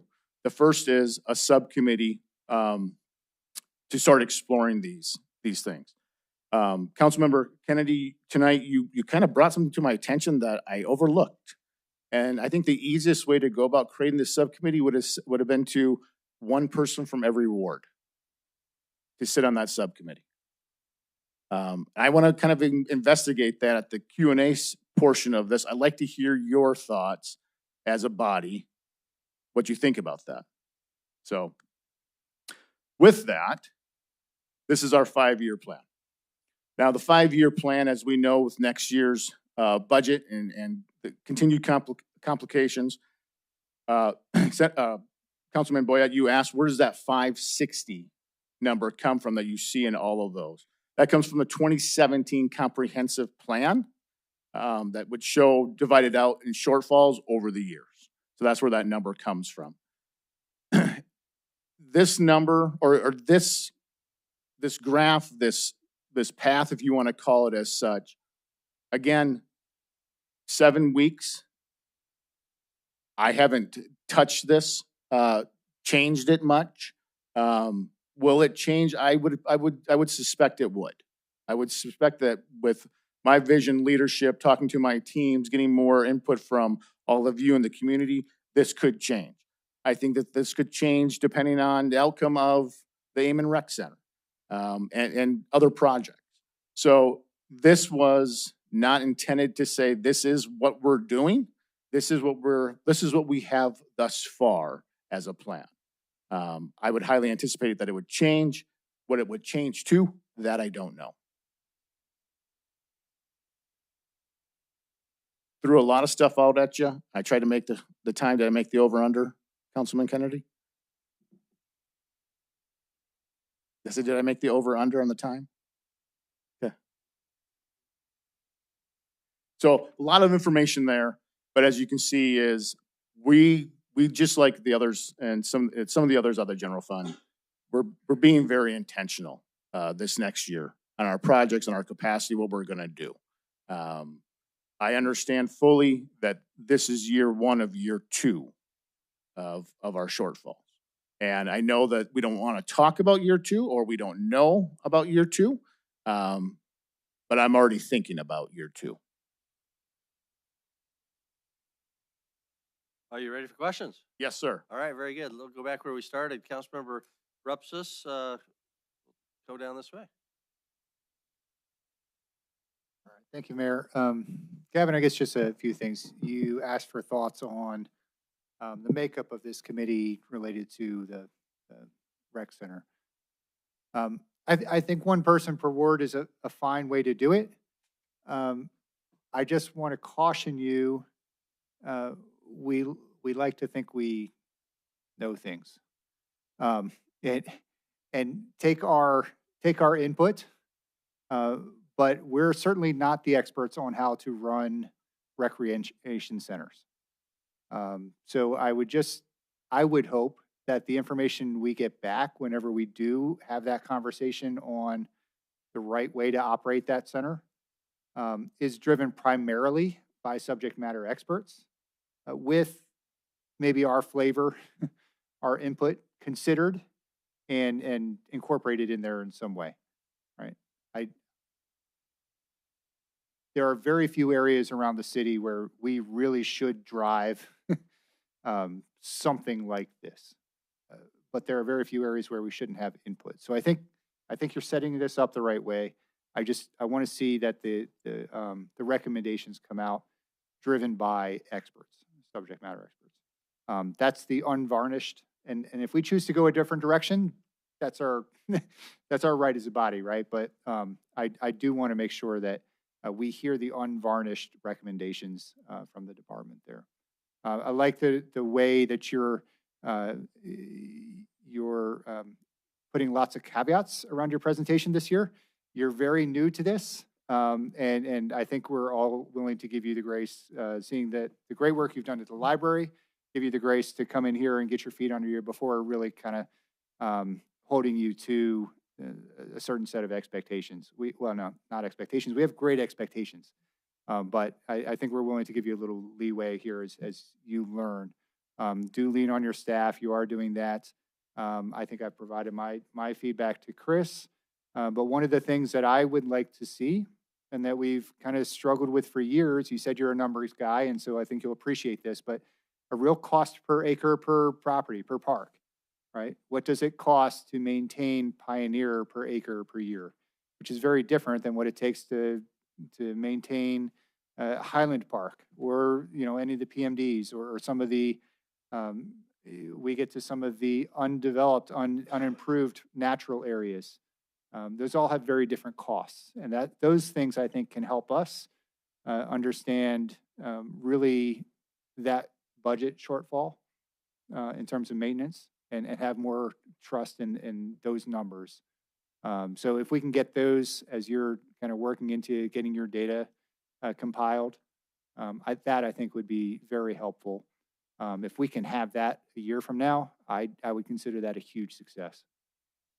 We haven't ever really had that measure. And so we've had to rely on things like regionally adjusted or locally adjusted national service standards. which just don't have that same degree of credibility that that our locally driven numbers would have. So, yes, we are going to have to find consider other funding sources. I've heard some talk that there might be some positive thoughts in that direction. So I look forward to seeing what comes out of those conversations over the next year or two, because you're right. This is year one of two of declining or static top line numbers.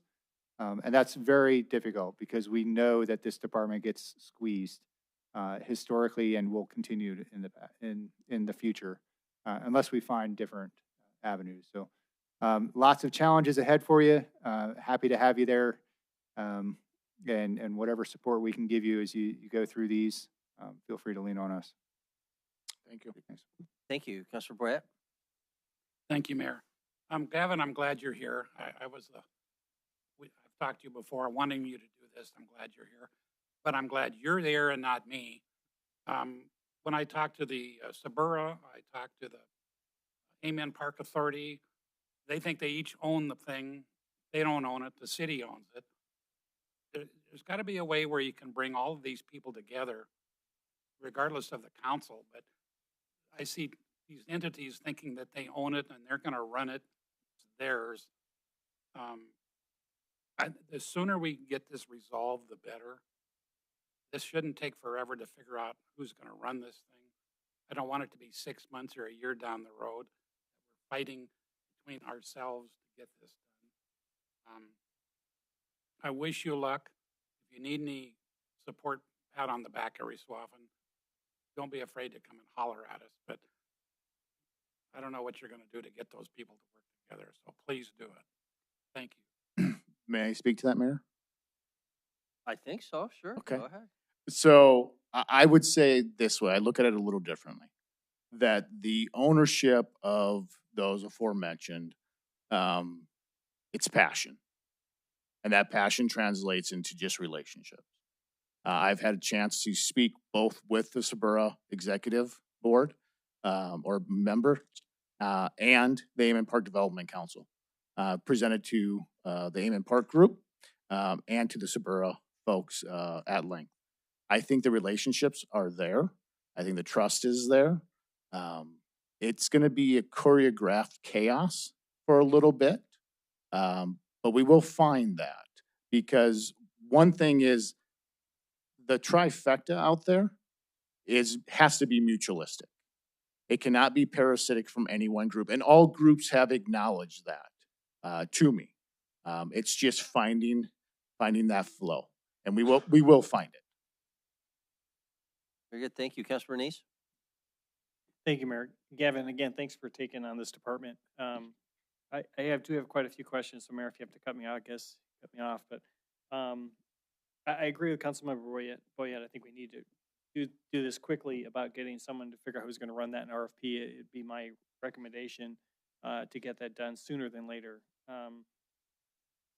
I guess I'll start with the budget. When I looked at the budget numbers, you've got revenue of 11.2 million, expenses 13.4. You're short 2.1, almost 2.2 million. Where's that?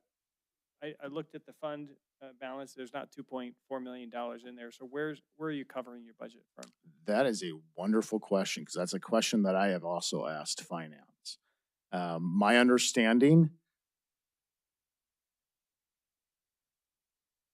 the shortfall. 2.16183.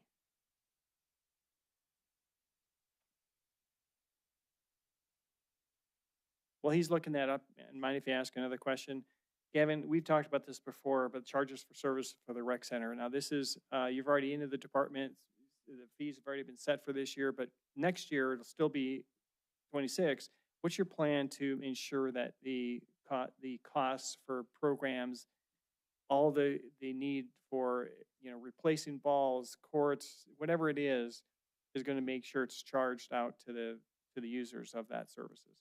So about 2 weeks ago, Councilmember Corey and I had this very conversation. And in October, I want to look at a complete thorough evaluation of all fees associated with our department. Okay, so we could hopefully expect that the cover, the charges will actually cover the expenses, not just the direct, but the indirect as well, for the programs. I couldn't agree or nor disagree with that at this point because I don't understand them enough yet. Okay, and then I Could like, I add a piece to that?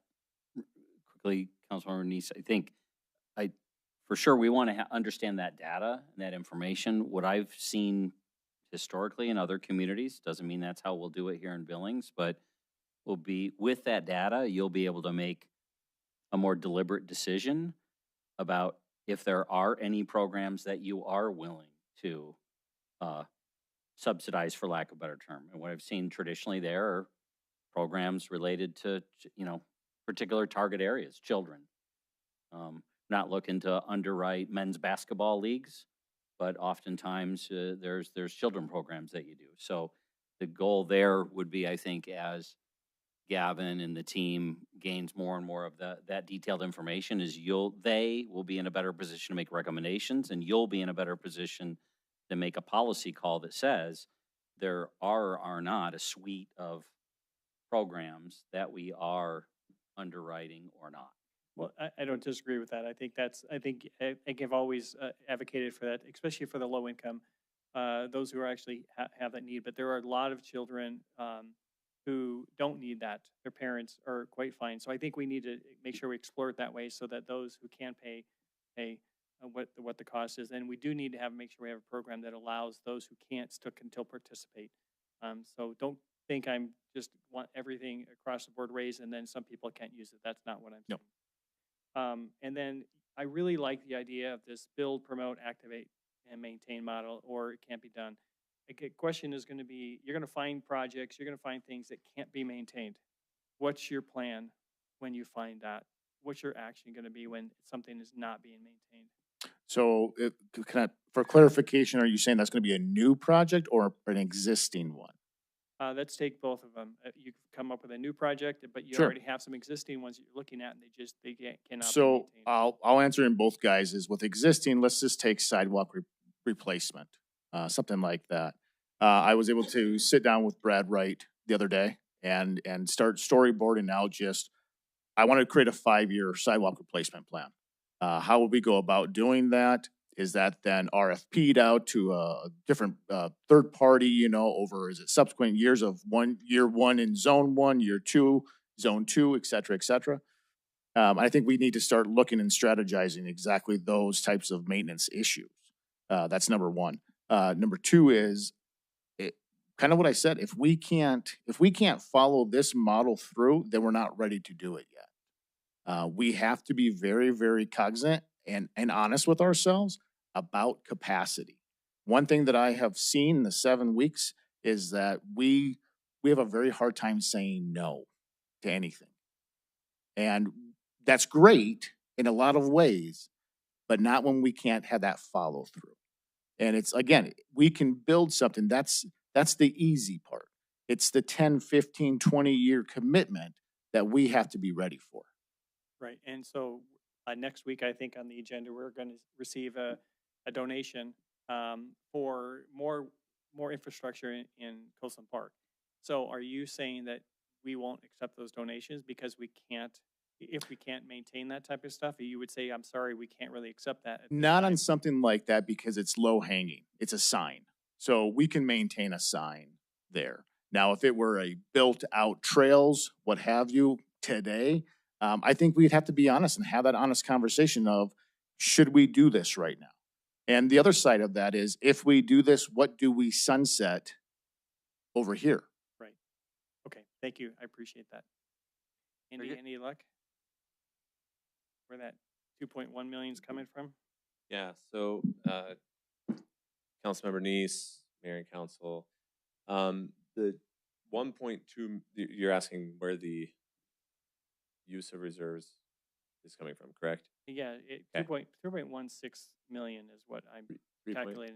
2.1, yeah. So the Parks and Rec Operation Fund is budgeted to use about 1.2 million of of reserves to operate. Now, I think that, I mean, that includes operating and capital. So that's where the bulk of it's coming from. And then additionally, there's some use of cash in lieu budgeted for 3 projects. I see. That's in different cash and lieu funds Yeah, it's somewhere. Parks Program Fund. Is what Okay. it's called. Yeah. Okay, so it's all coming from one of these funds in here, so it is balanced. It is balanced budget. It is balanced, yeah, but I mean, balanced using reserves to Right. do projects primarily. Okay, great. Thank you very much. Good, thank you, Councilmember Gulick.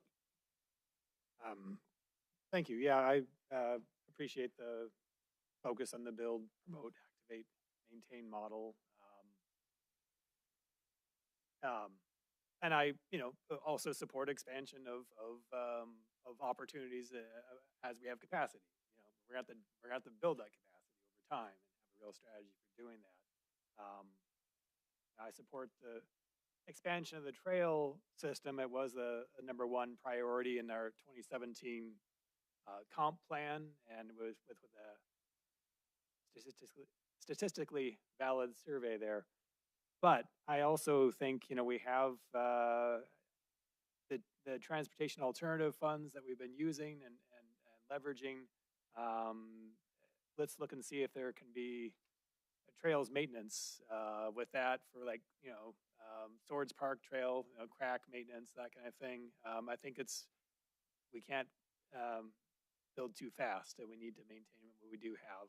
So that's something that I'm interested in seeing done. Also interested just on update on the urban forestry with federal grant. Is there any update on the status of that?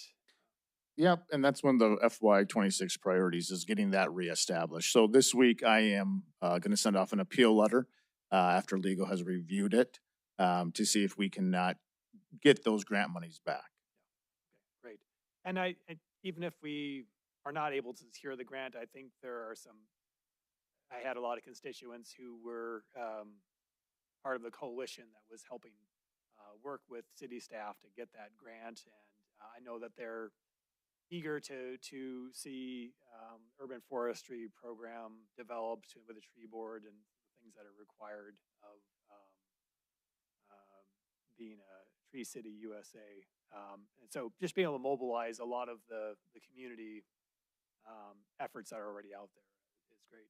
So yeah, looking forward to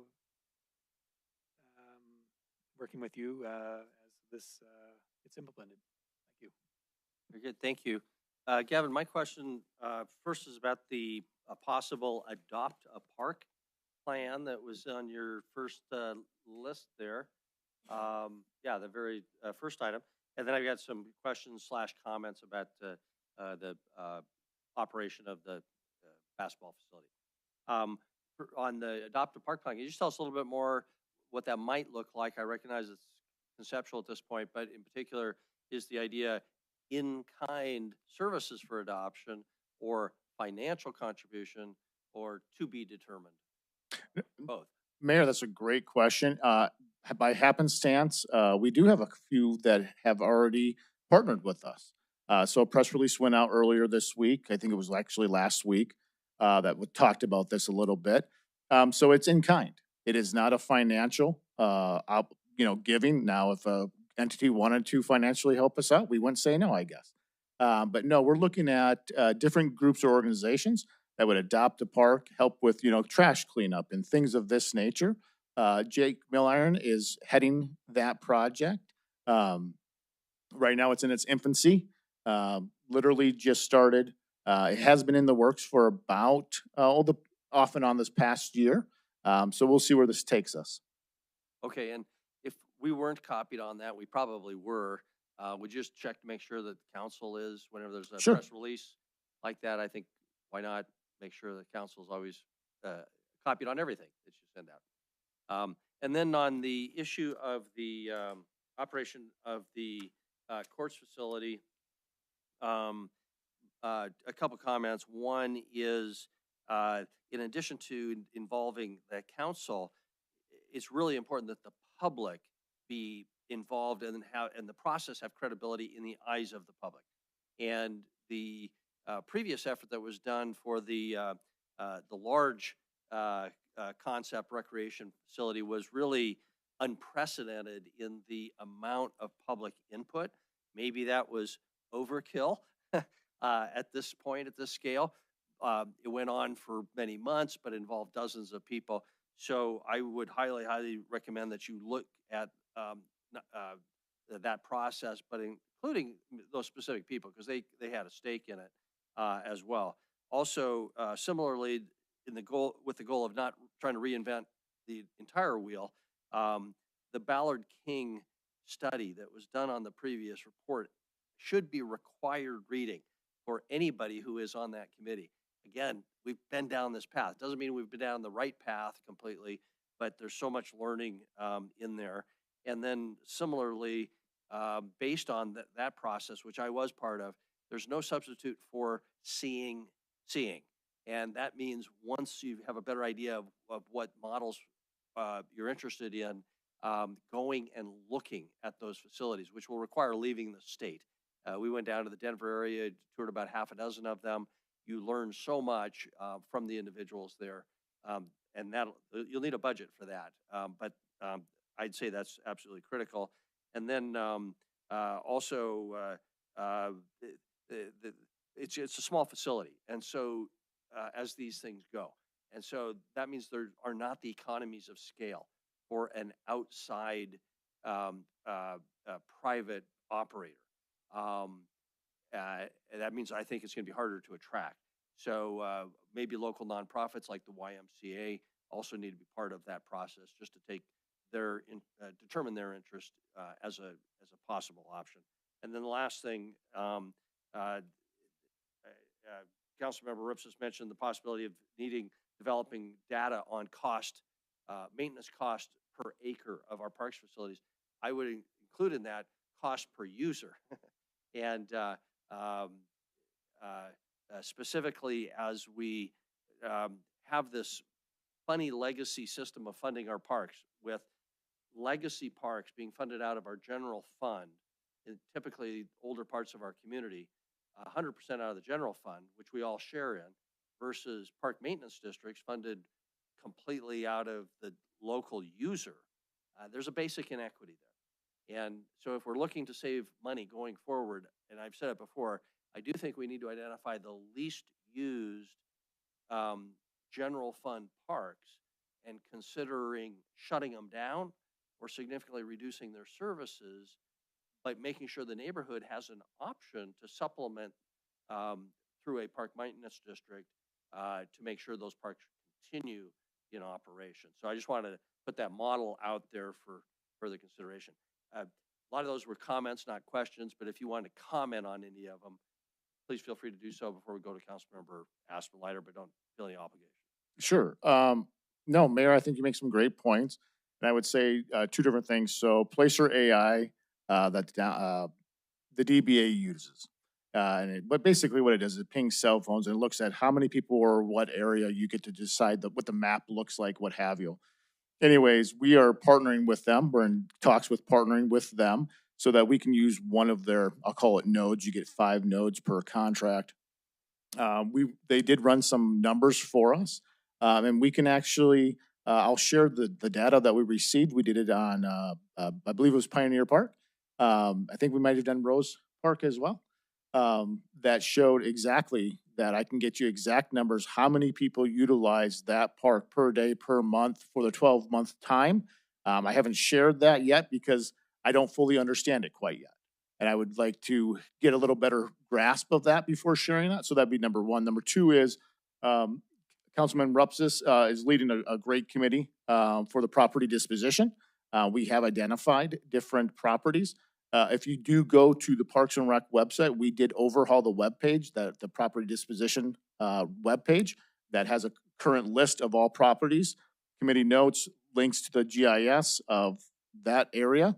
I think even put in a comment section so that the public can comment to us right there, real time.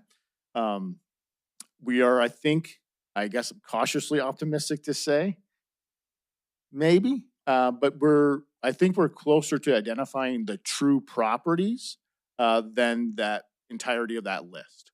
I would say probably within the next month, we would have a really good understanding of here are the lists that the properties that we really should be looking at and strategizing on how to or what to do with them.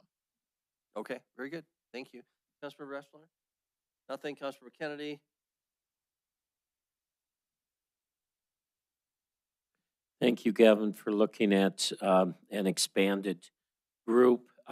It is in Ward 3, and it doesn't seem like either of us from Ward 3 are even on the committee. So if we can at least have some representation on a committee would be great.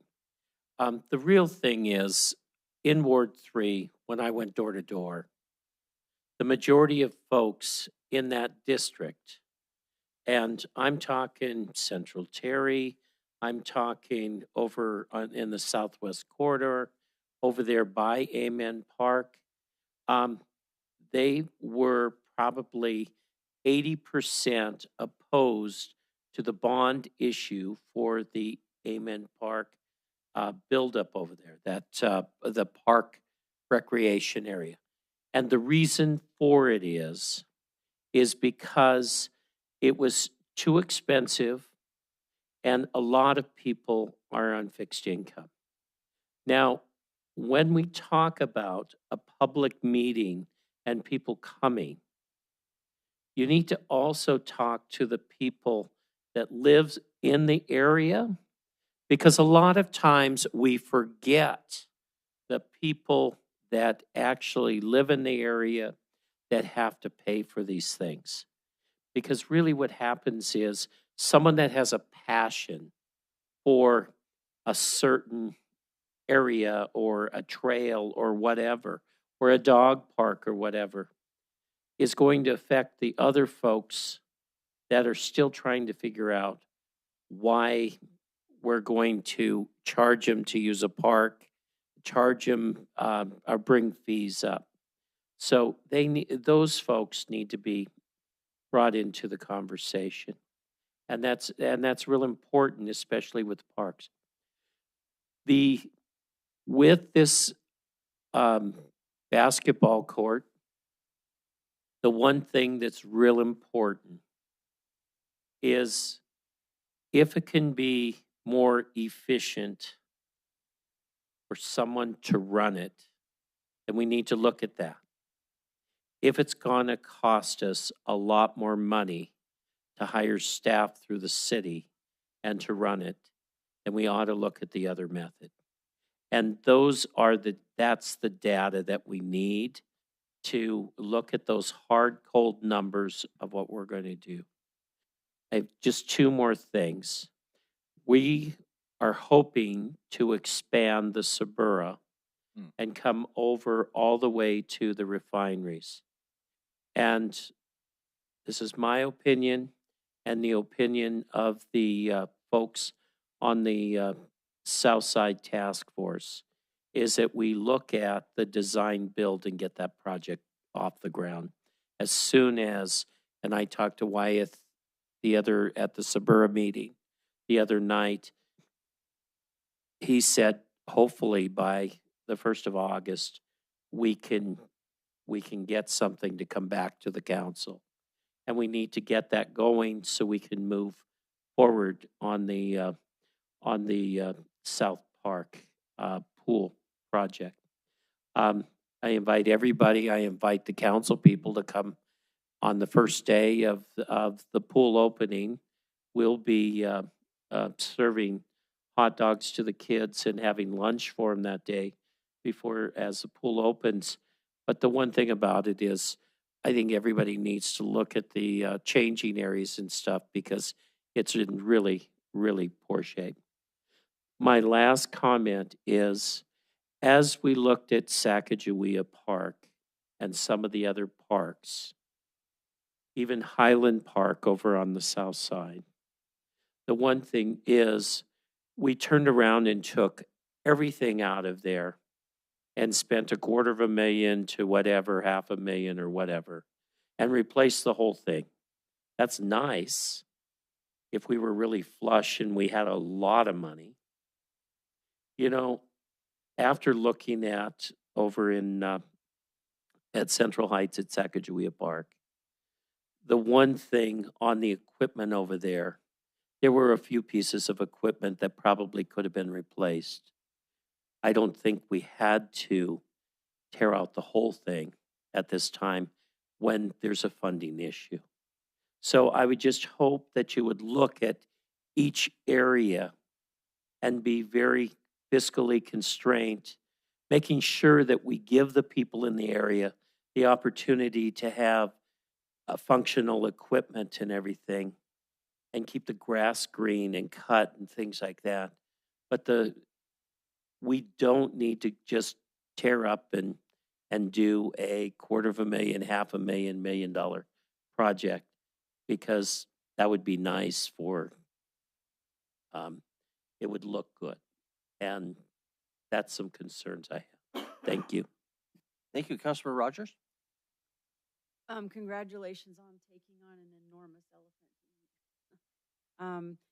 I love that you guys are looking at the Adopt a Park program and Youth Volunteer Corps. I feel like that's looking outside of the box for some solutions for actual work being done in the parks, because you are spread so thin. And I think that's fantastic.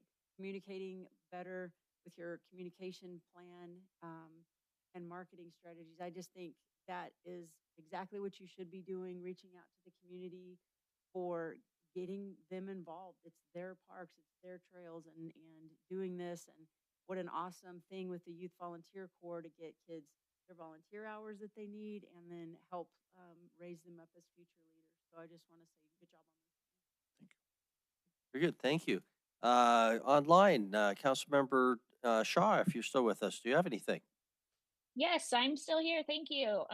Gavin, it's so good to have you in this new role. I was listening to the presentation thinking this level of sort of strategic thinking, leadership, future planning is just exactly what the Parks Department needs. And so I'm hoping that you're happy with your new role and you're getting settled in. I in particular really liked the 5-year outline that you had at the end of the memo that was attached to the council packet from the book. I thought that was really helpful in thinking about the future of parks. I have one question for you, but just want to also throw in a pitch for South Park Pool, because as you know, I've been working on this for, I think, 6 years on council, huge passion project.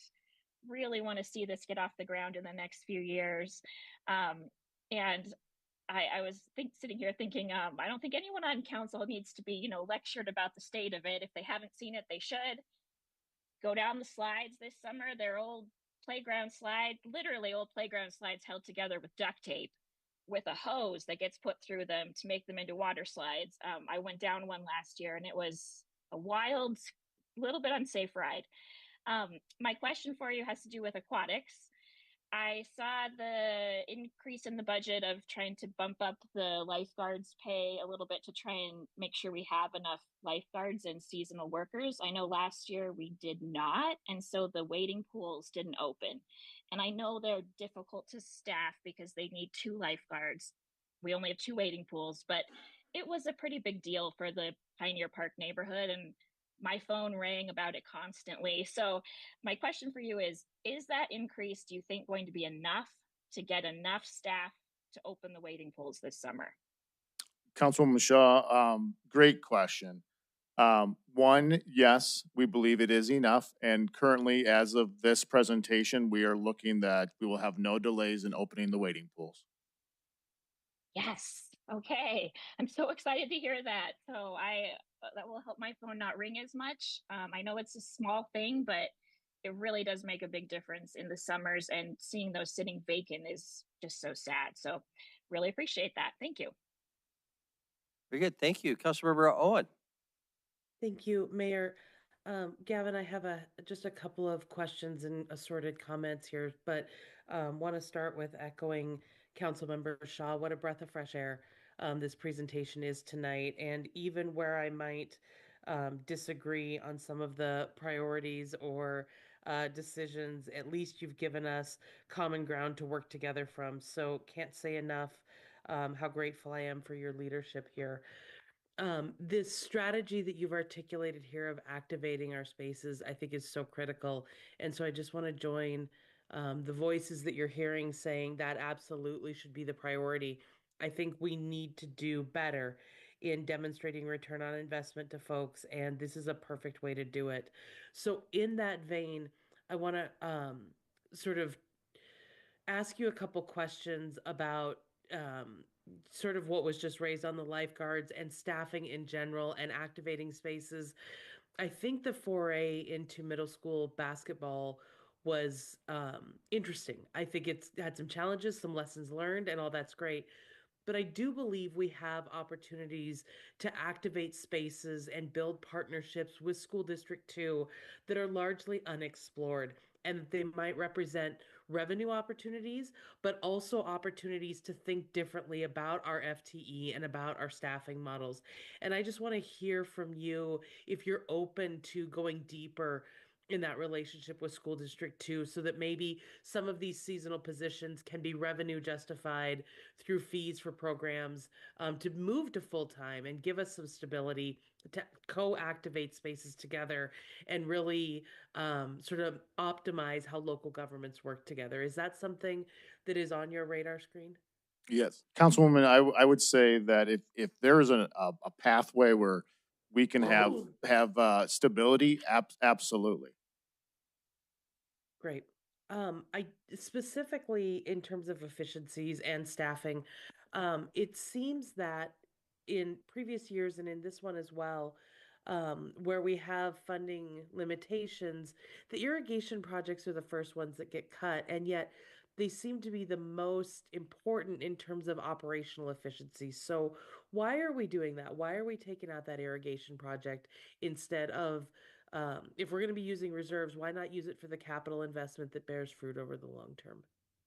So that's a great question. We had two different irrigation projects earmarked for this year's FY26 budget.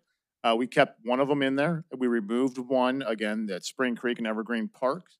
Um, you know, we could put both of them in there. I think personally with the current capital projects identified that does have mill ice irrigation automation in there, I think that's a good start.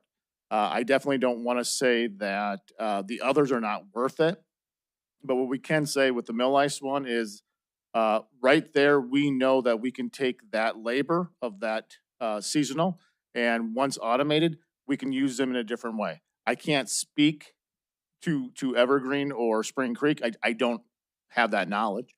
But as we identify different ways where technology will enhance, I will constantly beat that drum to all of you to say that this is the direction we should go and we ought to go in order to maximize our workforce at the same time ensuring that technology is used in a manner that's going to be efficient but also cost effective.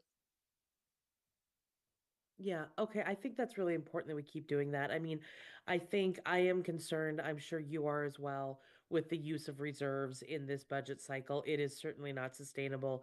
And so I hope as we go forward, we can continue having really robust conversations around revenue opportunities. I think the fee assessment you're doing is excellent. Activating spaces, I think, will lead to better revenue opportunities. Adopt a Park is great. Brandon did a lovely presentation for us on some sponsorship opportunities. I really hope we're looking at all of that because obviously we can't sustain the park system on reserves for the long term.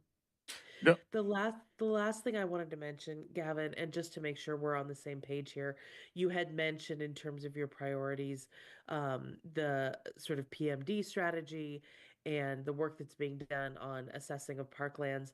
I would really encourage you and the team that Councilmember Repsis is leading to think about bringing us either a draft policy or some outlines of policies on kind of rationalizing PMDs, how we sort of geographically scope them, what we want to include under the heading of a PMD. It just seems a little helter-skelter right now, and I'd like to see us organize that a little better.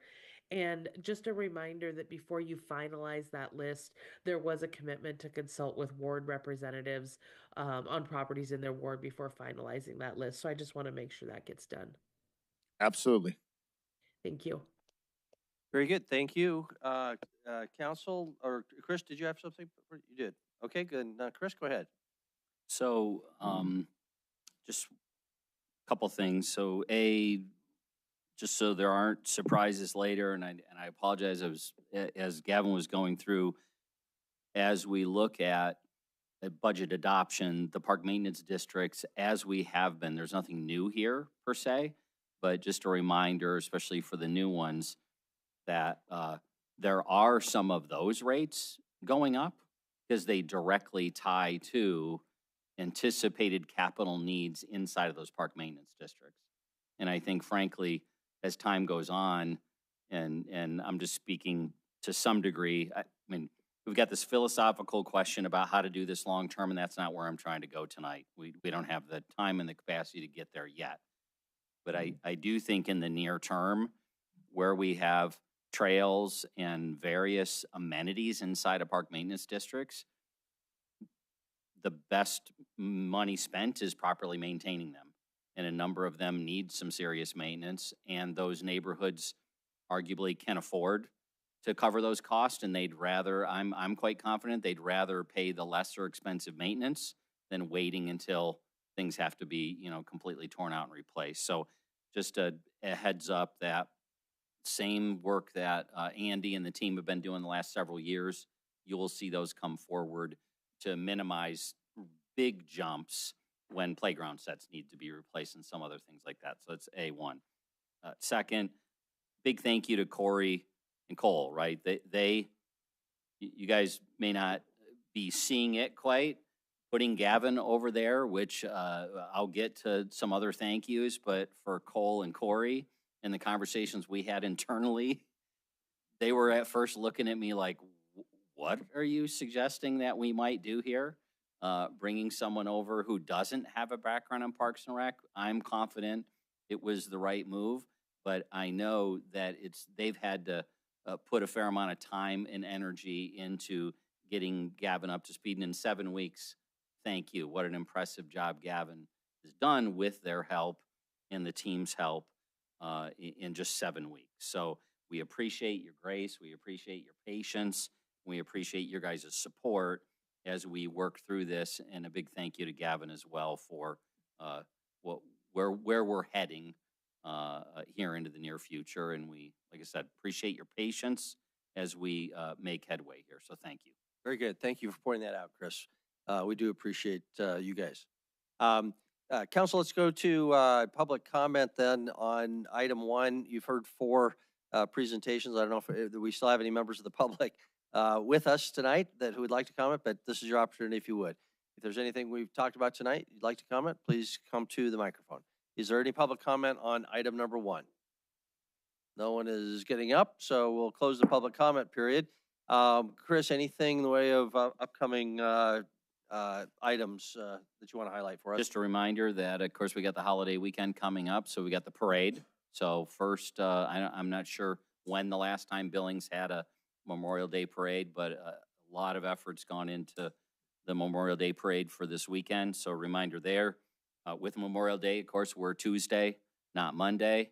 And then that following week, we've got back-to-back Monday, Tuesday budget presentations again. So same highlights, same location, same time, same place. Thank you. Okay, very good. Thank you. Any items of general council discussion? Councilmember Boyette? Thank you, Mayor. I was going to bring it up about us sitting here, and Chris had brought it up. I'd like to make a motion that we direct staff to put us back up there, mainly because of this doesn't seem to fit in my opinion. We've had a lot of trouble with microphones. That's why we have this place. Why not use it? Anyway, that was my thought. Councilor Asplighter? And I just want to respect, there actually was a motion in that. So is there a second on the motion? And we'll discuss I'll that. second that. Councilmember Neese seconds the motion. Okay. So discussion, did you, either of you want to talk further to your motion before I recognize Councilor I'll Asplighter? talk. I think the idea of having everyone down here was a good idea, but I think having the audience, everyone's often the backs to the audience, and I just don't think that's respectful I think we need to have somewhere where we can actually interact. If we're going to interact with the audience here, we can do it up there just as easy. I mean, I did enjoy having the staff down here, but the staff, other than Chris and stuff, we didn't really intermingle, kind of like we had planned. So, Okay, Councilor Rasplan, did you want to speak to this issue? Yeah, I'm not ready to give up on this yet. I know it has been juked and jived, and we've tried different configurations and whatnot. I think the intent was really to get us on the same level and sitting around the same table and having conversations. I still think that our work sessions are way too structured, and they turn out to be presentation sessions more than they do actual working sessions and conversations. And I think that's where we have still failed in this model. We can't have conversations and conversational meetings when we're sitting up there and talking down here. And that is why I was encouraged and excited about trying this. I'm not ready to give up on it yet. I understand when we had it in the diamond that does create backs to the public. I think these work session meetings are for us to work. They're not for us to necessarily directly pay attention to the audience. We're here to talk about the business of the council and the things that are here.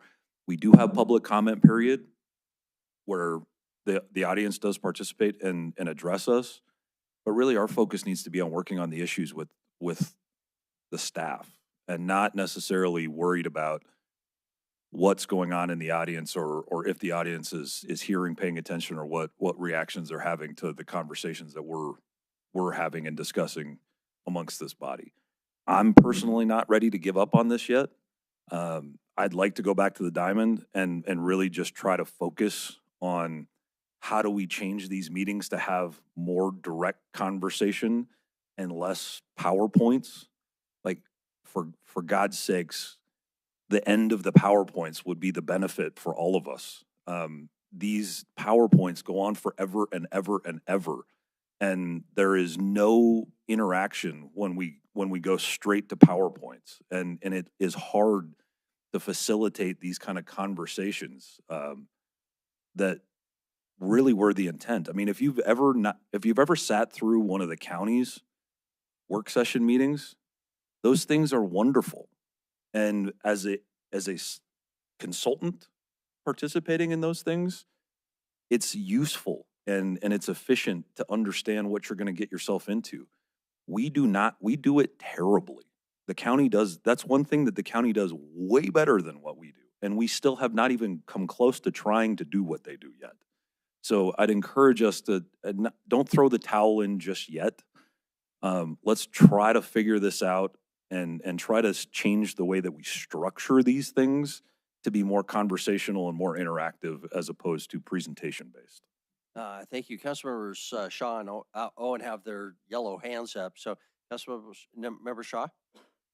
Thank you. I totally agree with what Scott just said. I really like at least that we're a slightly less formal being on the floor. I think we're part of where I think we failed is that we cannot seem to get staff to sit amongst us. And I don't think this U shape is helpful at all for that. I think we tried to get Andy to come sit at the table over in the middle yesterday and he wouldn't do it. And I think we've made it kind of intimidating that way, especially when it looks exactly like being up on the dais. So I liked the diamond. I personally don't have a problem with my back to the audience. I agree with Scott. We're here to work and focus on each other. Perhaps there's another shape we haven't thought about, pushing all the desks together maybe. I'm willing to try something else, but I am not ready to throw in the towel. Very good. Thank you, Councilmember Owen. Yeah, ditto, Mayor. I totally agree. I think I have asked now, I think 3 sessions in a row that we try a conference table style by doing exactly what Councilmember Shaw just said and pushing the tables together. I I would be willing to go so far as loosening the practice of seeking recognition. Certainly, we don't all want to be stepping on top of each other, but I do think we need to get to more conversational, more problem-solving style in the way that we interact. I am not ready to give up on this yet because even though it is minor, I do see progress towards a more back and forth conversation, and I would not want to give up yet. Okay, very good. I'm in that camp too, just because I know once we give up on it, we're not coming back, right? So we better be really sure we want to abandon it before we do that, because I do think it has merit. Um, uh, so, Councilmember Kenny? The way the county does it is they sit around the table, they have an agenda. The person that puts something on the agenda, it's not put on by anybody. They're the ones that have put that on the agenda. And it just, it flows. This is a formal meeting that you're having here. You call on people, you go around the table. That's not a discussion. And if you're really going to do that, you have to, the formality goes away and you just sit down and have a discussion and the chair just says this item and then you go to the next one. People are good with it and you got the information. It's not a voting time. Nothing is voted on and everything goes back to a regular board meeting and that's your formal meeting. If you did it that way, it might work. If you're going to keep it this way, I'd go back up there. Yeah, I was just going to raise the obvious thing. As long as everything goes through the mayor, it's not really a conversation, right? It is a formal meeting.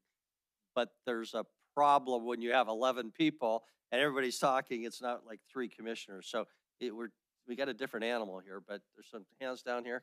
I was just going to say, I've been to the commissioners meeting. There's only 3 of them and they have all day to talk about it. When they get up there, they've already decided what they're going to do. And there's only 3. We got 11 people here trying to talk at the same time. Well, okay, I'll withdraw the motion, but we need to do something. This isn't working, obviously. And I talk to people and they say, first of all, they can't hear half the people because half the time they're doing this, or they're doing this, or they're doing this. These mics don't seem to be the answer either. But I'll withdraw the motion so that we can try something else, but let's do something else other than this. What I'm hearing is back to a more confined table, like we started, at least as the next step in this process. Mayor, I'll withdraw my second, but I like what Bill was saying. Whoever has that topic, let them, you say, okay, so-and-so here, let them run the meeting. So if we want to ask a question or we want to talk about something, we're going to ask Andy, and then until that topic's over, then you don't do anything until that's over. I mean, I like that idea where whoever's coming in and presenting the topic kind of is getting the attention of us so that we can have more of a dialogue with that individual to talk about it rather than have to just kind of go through you.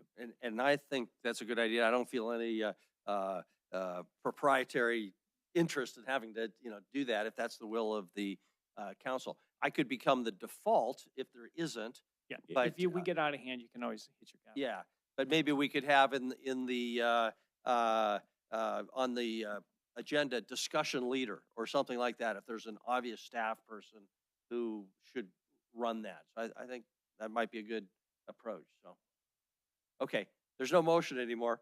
So I think we've sort of resolved that for the next step. Was there any public comment on non-agenda items? Okay, then we're adjourned. Thanks, everybody.